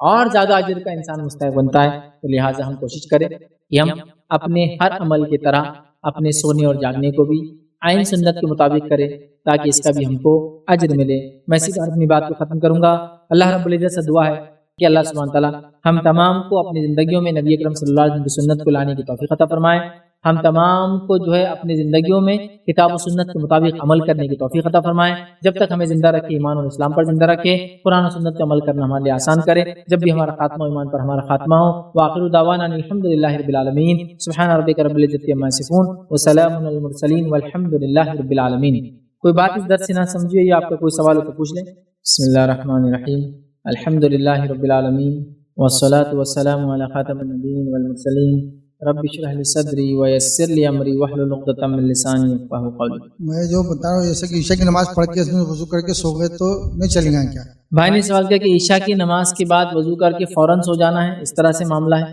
تو دیکھیے معاملہ اس طرح سے کہ ہم کوشش کریں کہ عشاء کی نماز پڑھیں. نبی اکرم صلی اللہ علیہ وسلم عشاء کی نماز تاخیر سے پڑھتے تھے اور عشاء کے بعد پھر آپ لوگوں سے بات چیت وغیرہ نہیں کرتے تھے, جا کر سو جاتے تھے. لیکن آج کے دور میں پورا نظام ہی سسٹم چینج ہو گیا, تجارتیں بدل گئی, حالات مختلف ہو گئے, جس کے نتیجے میں ہم رات میں بھی عشاء کے بعد کافی لمبا جاگتے ہیں, چاہے اسٹڈیز کے لیے بولو, بزنس کے لیے بولو, معاملات کے لیے بولو یا مجبوری میں بولو. کیونکہ کام کاج بھی ایسے لوگوں کے ہو گئے, کام سے لوگ واپس آ رہے تو رات میں 10 بج جا رہے, سمجھ رہے, تو عشاء بیچ میں آ جاتی ہے. کوشش تو یہ کیا جائے کہ عشاء کے بعد جلد سے جلد سو جایا جائے اور صبح جلد سے جلد اٹھ کے کام شروع کیا جائے. تو اگر ایسا کچھ کر سکتا ہے کہ عشاء کے بعد کام ہو گیا اور وہ سو جاتا ہے, تو میں سمجھتا ہوں کہ وہ بالکل تہجد میں اور فجر میں اٹھ سکتا ہے اور اس کے بعد پورا دن اس کو سونے کی ضرورت نہیں انشاءاللہ. تو بہرحال آپ ایسا کر سکتے ہو تو ایسا کر لیں, مجبوری نہ کر سکتے ہو تو کم از کم دل میں خواہش رکھیے کہ اللہ ایسا ہوتا تو کاش میں بھی سنت کا عمل کر کے عشاء کے بعد بات نہ کرتا اور سو جاتا. لیکن اب مجبوری حالات ہوتے ہیں نا, تو اللہ سے کم از کم نیت تو رکھے, اللہ انسان کو اجر ملتا ہے, تو آپ ایسا کر کے جو ہے سو جائیں. اور جیسا کہ تو وضو کرنے کے بعد میں سمجھو سو گئے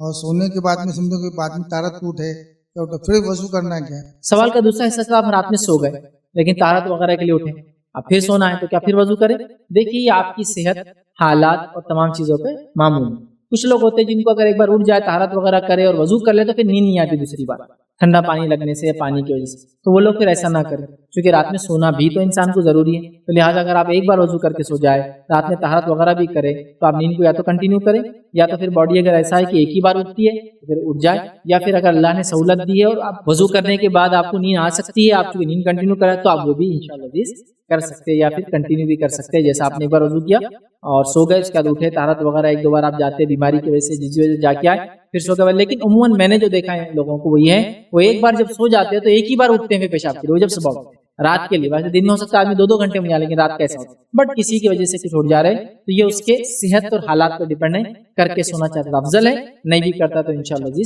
کفایت کر جائیں گا, چونکہ اس کی نیت وہی تھی اور وضو کر کے اسی وجہ سے وہ سویا تھا. السلام علیکم. یہ کتنے گھنٹے سونا سنت ہے؟ بھائی نے سوال ہے کتنے گھنٹے سونا سنت ہے. تو دیکھیے سب سے پہلی چیز,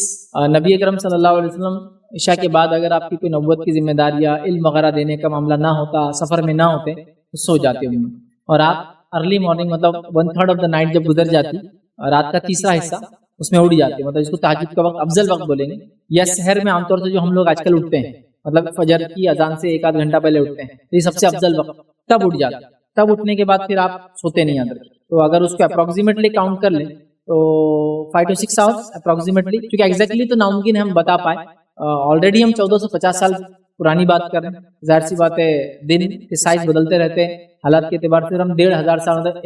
1.5 ملینیا پرانی بات کر رہے ہیں, تو ہر چیز الگ ہوتی تھی یاد رکھیں, لیکن ایک اپروکسیمیٹ, لیکن یہ پرسن ٹو پرسن ویری ہوتا ہے. تو میں یہ کہہ سکتا ہوں عشاء کی بات ہو جائے, آپ تہجد میں اٹھ جائے کافی, اب جو بھی ٹائم ہے 5-6 گھنٹے تو آرام سے ہو جاتا ہے, کبھی 6 گھنٹے سے ایکسیڈ بھی کر سکتا ہے زمین زمانے علاقے کے اعتبار سے. لیکن عام طور سے سائنس جو کہتی ہے یہ کہ ایک انسان کو 6 سے 8 گھنٹے کی نیند چاہیے ہیلدی مائنڈ کے لیے. ایک صحت مند انسان کو 6 گھنٹے سے لے کر 8 گھنٹے تک کی نیند ہو جائے تو اس کے لیے کافی ہو جاتا ہے. تو میں کہوں گا اتنی نیند آپ لے سکتے ہیں. اور کوالٹی آف سلیپ کیسی لیں؟ کوالٹی آف سلیپ کا جہاں تک معاملہ ہے یہ ڈیپینڈ ہے. جیسے ایک آدمی نے خوب محنت کیا تو رش والے علاقوں میں بھی سو جاتا آرام سے. آپ دیکھیں بیچارے سفر کرنے والے لوگ جو کئی دنوں سفر کر رہے ہیں, فل سفر میں چلا پکاری گاڑیوں میں بھی سوتے رہتے ہیں. آپ بولیں گے یہاں تو میں 1 منٹ نہیں سو سکتا ہے نا, تو یہ ڈیپینڈ ہے. تو ساؤنڈ سلیپ کیسے ملیں گی, وہ اس کی باڈی, اس کا کام کاج, اس کی مینٹل ہیلتھ پر ڈیپینڈ ہے ساری چیز, سمجھ رہا. تو اس کے لیے کوئی ضروری نہیں کہ بھائی میں یہ کوشن پہ سوؤں گا, وہ کوائر پہ سوؤں گا, وہ گدے پہ سوؤں گا, یہ تکیہ لوں گا تو ساؤنڈ سلیپ آئیں گے. ساؤنڈ سلیپ کا تعلق اس کے دل کے اطمینان سے ہے, قلبی اطمینان سے ہے,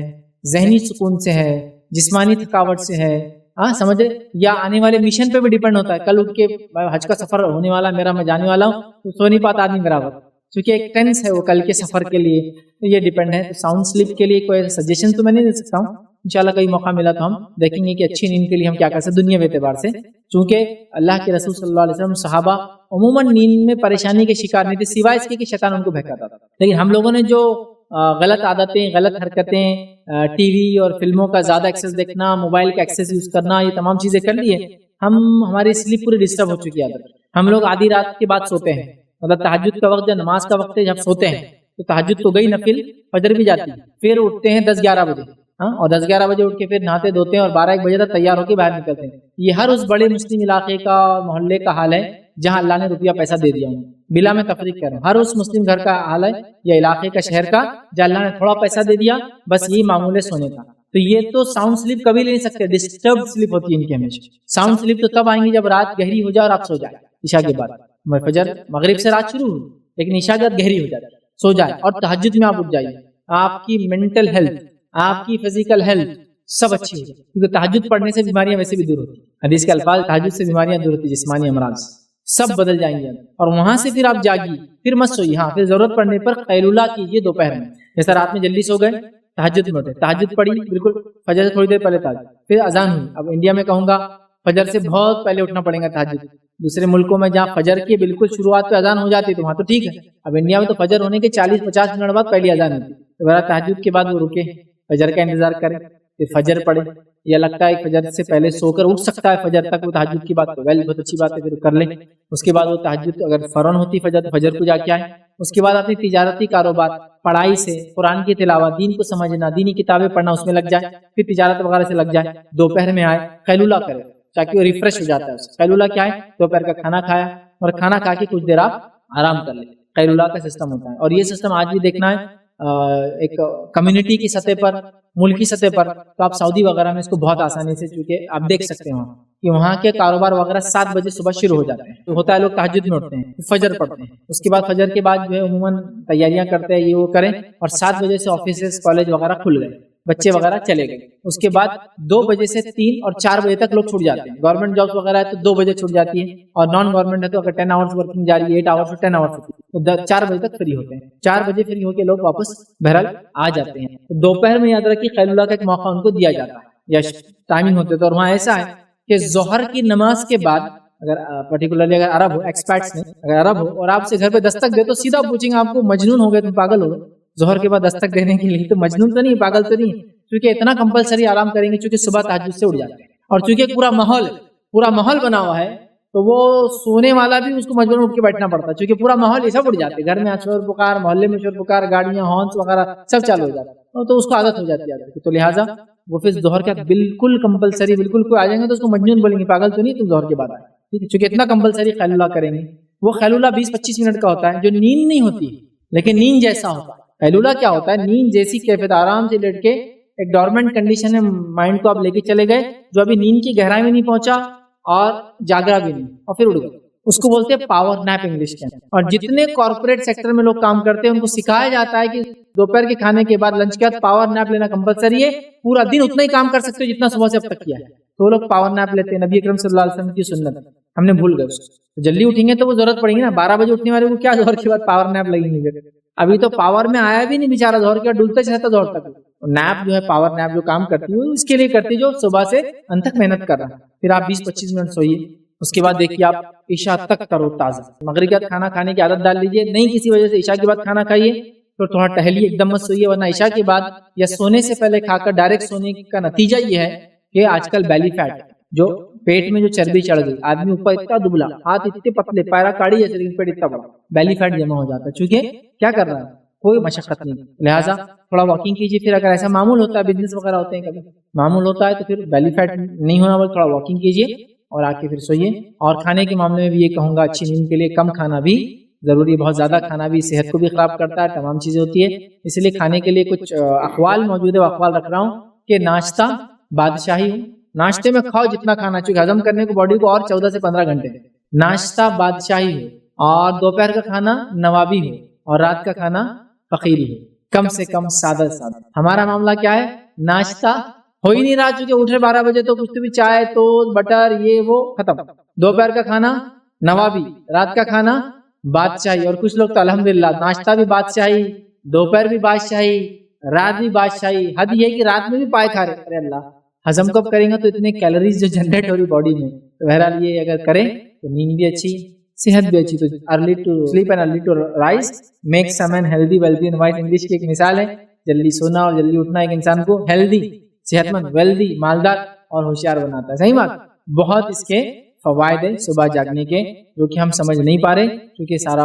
معاشرہ اور ماحول صبح سونے کا عادی ہو چکا ہے، رات میں جاگنے کا، جس سے سلیپ کوالٹی وغیرہ کی ڈیٹیلز بہرحال اب دی نہیں جا سکتی۔ کسی نے سوال کیا، آپ نے بتایا کہ نماز کے بعد 10 مرتبہ سبحان اللہ، 10 مرتبہ الحمدللہ، 10 مرتبہ اللہ اکبر پڑھنا، پھر 33 مرتبہ، 34 مرتبہ کب پڑھیں؟ دیکھیے نبی اکرم صلی اللہ علیہ وسلم وہ بھی پڑھتے تھے اور یہ بھی پڑھتے تھے، اور وہ جو 10 بار تھا میں نے جو رکھا حدیث میں، وہ تھا نماز کی بات پڑھنا، جس کی گنتی ہوتی ہے 150، اور اللہ اس کو ضرب دیتا 10 سے 10 گنا بڑھا دیتا تو ہو جاتی 1500، 1500، اور یہ رات میں سوتے وقت پڑھنا ہے 34 بار اللہ اکبر، اس کے بعد 33 مرتبہ سبحان اللہ، 33 مرتبہ الحمدللہ، یہ ہوتا ہے 100، اللہ کے رسول فرمایا اس کو اللہ کر دیتا 1000، ٹھیک ہے؟ تو لہٰذا سوتے وقت یہ ہے، اور نمازوں کے بعد 10 بار ہے، اور ہاں نیند سے اٹھنے کے بعد 10 مرتبہ بھی، یہ تینوں چیزیں ہیں یاد رکھیں۔ ایک روایت وہ بھی میں نے آپ کے سامنے رکھا، تو یہ 10 بار نماز کی بات ہے، اور 34 33 یہ سونے سے پہلے کیا۔ کسی نے ایک اچھا سوال کیا، لے لیتا ہوں، کیا عورتیں رات کے سارے اذکار حیض و نفاس کی حالت میں بھی کر سکتی ہیں؟ اچھا سوال ہے، سونے سے پہلے کے اذکار کی بات ہو رہی ہے، تو عورت پاک نہیں ہے، نماز کی حالت میں نہیں ہے، حیض ہے، مینسس میں ہے، ماہواری ہے، تو کیا وہ پڑھ سکتی ہے؟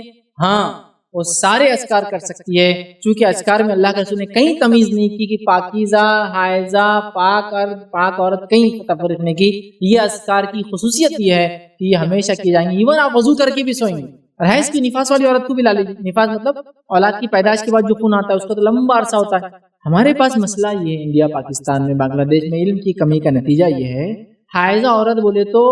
دین سے بے دین، حد یہ ہے کہ سلام کا جواب بھی نہیں دیتی، سلام کرنا تو دور، کیوں تو بولے شارٹ کٹ بول بھی نہیں سکتے، بولے منہ بھی خراب ہو جاتا اس کو بولنے سے، تو بولے ایسا اس لیے نہیں کرتا، ایسا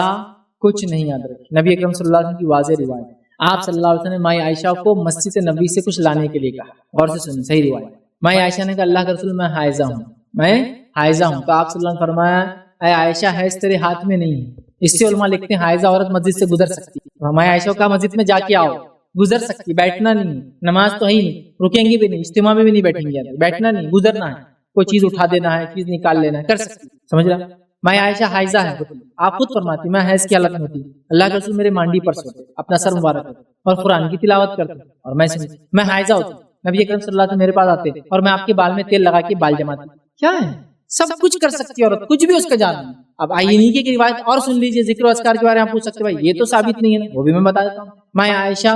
حج کے لیے اللہ کے رسول آئے، حج تمتع کا آپ نے ارادہ کیا، حج عمرہ کریں گے، احرام اتاریں گے، حج کریں گے، ٹھیک ہے، تو آپ نے ارادہ کیا اس کا، میں عائشہ نے ارادہ کیا کہ میں بھی اللہ کے رسول صلی اللہ علیہ وسلم کے ساتھ چلوں گی، میں صفیہ بھی اس حج میں آپ کے ساتھ چل رہی ہے، یہ آخری حج، جو پہلا ہی حج تھا اور آخری بھی تھا آپ کا جو ہے۔ میں عائشہ ایک مقام پہ بیٹھی ہے اور رو رہی، اللہ کے رسول نے فرمایا عائشہ کیا ہوا؟ تو کہ اللہ کے رسول صلی اللہ علیہ وسلم میں نے آپ کے ساتھ حج کا ارادہ کیا اور مجھے ابھی حیض آ گئے، اب میں کیا کروں؟ نبی اکرم صلی اللہ علیہ وسلم فرماتے ہیں طواف چھوڑ کر سب کچھ کر، حج میں تلبیہ ہوتا ہے، حج میں دعائیں ہوتی ہے، حج میں ذکر و اذکار ہوتا ہے، سب کچچھ کر، صرف 2 کام نہیں کرنا، طواف نہیں کریں گے کیونکہ مسجد کے اندر جانا ہو گیا نا، مسجد میں جانا ہوگا، طواف نہیں کریں گے، حرم میں جانا پڑے گا اس وجہ سے، اور نماز تو بہرحال ہے ہی نہیں، تو طواف چھوڑ کر سب کچھ کر، سب کچھ میں کتنے اذکار ہے، حج تو پوری دعا ہے بھائی، پورا حج صرف دعا ہے، اس میں کچھ بھی نہیں ہوتا، جیسا روزہ بھوک ہے، کچھ نہیں کھانا ہے، نماز اللہ کا ذکر ہے ایک مخصوص طریقے سے، ویسے ہی حج پورا اللہ کے لیے دعا ہے، خاص طور سے حج تو عرفہ ہے اور پورا عرفہ صرف دعا ہے، صرف دعا ہے، صرف دعا۔ ظہر اثر آپ نے ملا لی، دعا پورا، مزدلفہ جانا، مزدلفہ جا کے پھر مغرب اور عشاء پڑھنا، صرف دعا، تو حج دعا ہے، کچھ بھی نہیں، تو سب کچھ کرے گی، صرف کیا نہیں کریں گے تو طواف میں، فنش، سمجھے بات، تو معاملہ ختم ہوگا، تو ذکر کر سکتے، حفاظت کی دعائیں پڑھ سکتے، حفاظت کی دعائیں اگر قرآنی آیت کی شکل میں تو بھی پڑھ سکتی ہو، جیسا کہ سونے سے پہلے آیت الکرسی، ایک حفاظت کرنے والا فرشتہ ہمارے پیچھے حفاظت کرنے لگ جاتا ہے نا، تو آیت الکرسی حفاظت کی دعا ہے یہ، لیکن قرآن کی آیت کی شکل میں پڑھ سکتی، معوذتین، قرآنی صورتیں یہ بھی پڑھیں گی، جب سوئیں گی اور جب اٹھیں گی آپ بولیں گے تو قرآن ہے، ہاں قرآن ہے، لیکن حفاظت کے لیے بالکل پڑھ سکتی ہے. بچوں کو ایسا نظر نہ لگے، اللہ کے نظر نہ لگنے کے لیے مختلف دعائیں کرتے تھے. بعد میں جب سورہ فلق سے ناس نازل ہو گئی، صحابہ کہتے اللہ کے رسول یہ 2 صورتیں پڑھ کر دم کرتے ہیں. سمجھے آپ؟ لہٰذا ایک ماں حائضہ ہے یا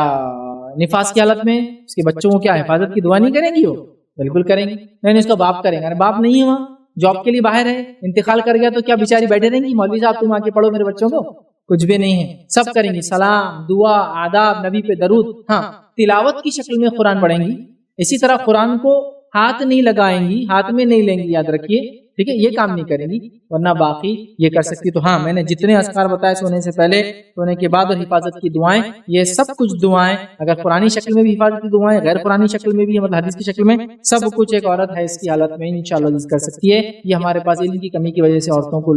حیض کی حالت میں مکمل طور سے بے دین بلکہ ان کو غیر مسلم جیسا ٹریٹ کیا جاتا ہے. یہ بالکل شرعاً غلط ہے. وہ کھانا بنا سکتی ہے، شوہر کے ساتھ رہ سکتی ہے، سو سکتی ہے، شوہر اس کو بوسہ لے سکتا ہے، جسم کو ہاتھ لگا سکتا ہے، اور تمام چیزیں بہرحال ہو سکتی ہے، سب کچھ کر سکتی ہے سوائے نماز نہیں پڑھیں گی. اگر حج عمرے کے لیے گئی تو طواف نہیں کریں گی، اور شوہر کے لیے ہم بستری کے لیے حلال نہیں ہوں گی. باقی سب جائز. بس یہ ہے جو منع ہے. ہمارے پاس تو بابا کیا کیا لا کے بیچاری بھی ڈال دیے کہ وہ بے دین ہو جاتی ہے، یہاں تک کہ سلام کا جواب بھی نہیں دیتی. نتیجتاً وہ بے دین ہو جاتی ہے، بالکل کمزور ہو جاتی ہے. آلریڈی نماز نہیں پڑھنے سے دینی کمزوری آ جاتی ہے اس میں، اس پر یہ نئی جہالت نے اس کو مکمل کمزور کر دیا اور شیطان کا ساتھی بنا دیا پورے وہ حیض کے کچھ دن اور جتنے دن نفاس میں رہتی بیچاری. ایسا کچھ بھی نہیں، بالکل وہ یہ تمام کام سوتے وقت کر سکتی، حائضہ بھی ہو یا نفاس کا مسئلہ، دونوں ہی شکل میں ہی کر سکتی. کسی نے ایک سوال کیا، آپ نے بتایا کہ دوپہر میں قیلولہ کرنا کیا صرف مردوں کے لیے ہے یا عورتوں کے لیے بھی ہے؟ سونے اور کھانے کا یہی طریقہ ہے.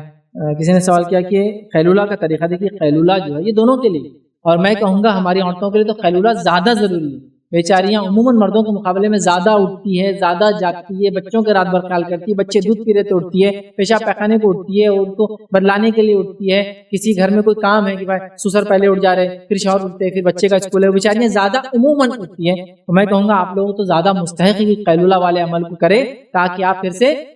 جس کو کہیں گے ری انرجائزڈ ہو جائے، پھر سے طاقت آ جائے، تاکہ آپ کے بچے ہیں دن بھر کی اور بھی ذمہ داری آپ کو ادا کرنا رات تک. تو بہرحال بالکل یہ سنت دونوں کے لیے، بلکہ عورتوں کے لیے تو کہوں گا ان کے لیے اور زیادہ ہے. لیکن وہ عورتیں بیچاریاں جو آلریڈی سونے کی عادیاں ہیں، 10 بجے تو اٹھ رہی ہے، تو پھر ظاہر سی بات ہے اس کی ساس اس کے بعد میں تو سونے نہیں دیں گی دوپہر میں کہ 10 بجے تو اٹھی پھر قیلولہ کریں گی. مطلب یہ تو کوئی طریقہ ہی نہیں ہوگا. لیکن بہرحال جو محنت کش عورتیں بیچاریاں اٹھ رہی ہے، بالکل قیلولہ کرے. یہ سنت بھی ہے اور بہت فائدہ مند ہے. اس کو پاور نائپ بولتے ہیں عام زبان میں. کہ جنابت کی حالت میں اس کی کیا کنڈیشنز ہے اور سونے کے اذکار کرنے کی؟ بھائی نے سوال کیا کہ جنابت کی حالت میں اگر اذکار کرتے تو اس کی کیا شرائط ہیں. تو دیکھیں جنابت کی حالت میں اذکار کرنے کے لیے آپ اتنا کر سکتے ہیں جو نبی اکرم صلی اللہ علیہ وسلم ثابت ہے. ماں عائشہ فرماتی ہے اللہ کے رسول صلی اللہ علیہ وسلم جنابت کی حالت میں اگر سونا چاہتے، کھانا چاہتے تو دونوں سے پہلے وضو کر لیا کرتے. سونا چاہتے اور کھانا چاہتے، اگر نہا لینا غسل لینا تو ایک الگ بات ہے، لیکن اگر سونا چاہتے اور کھانا چاہتے تو دونوں سے پہلے کیا کرتے؟ وضو کر لیتے. میں بھی یہ کہوں گا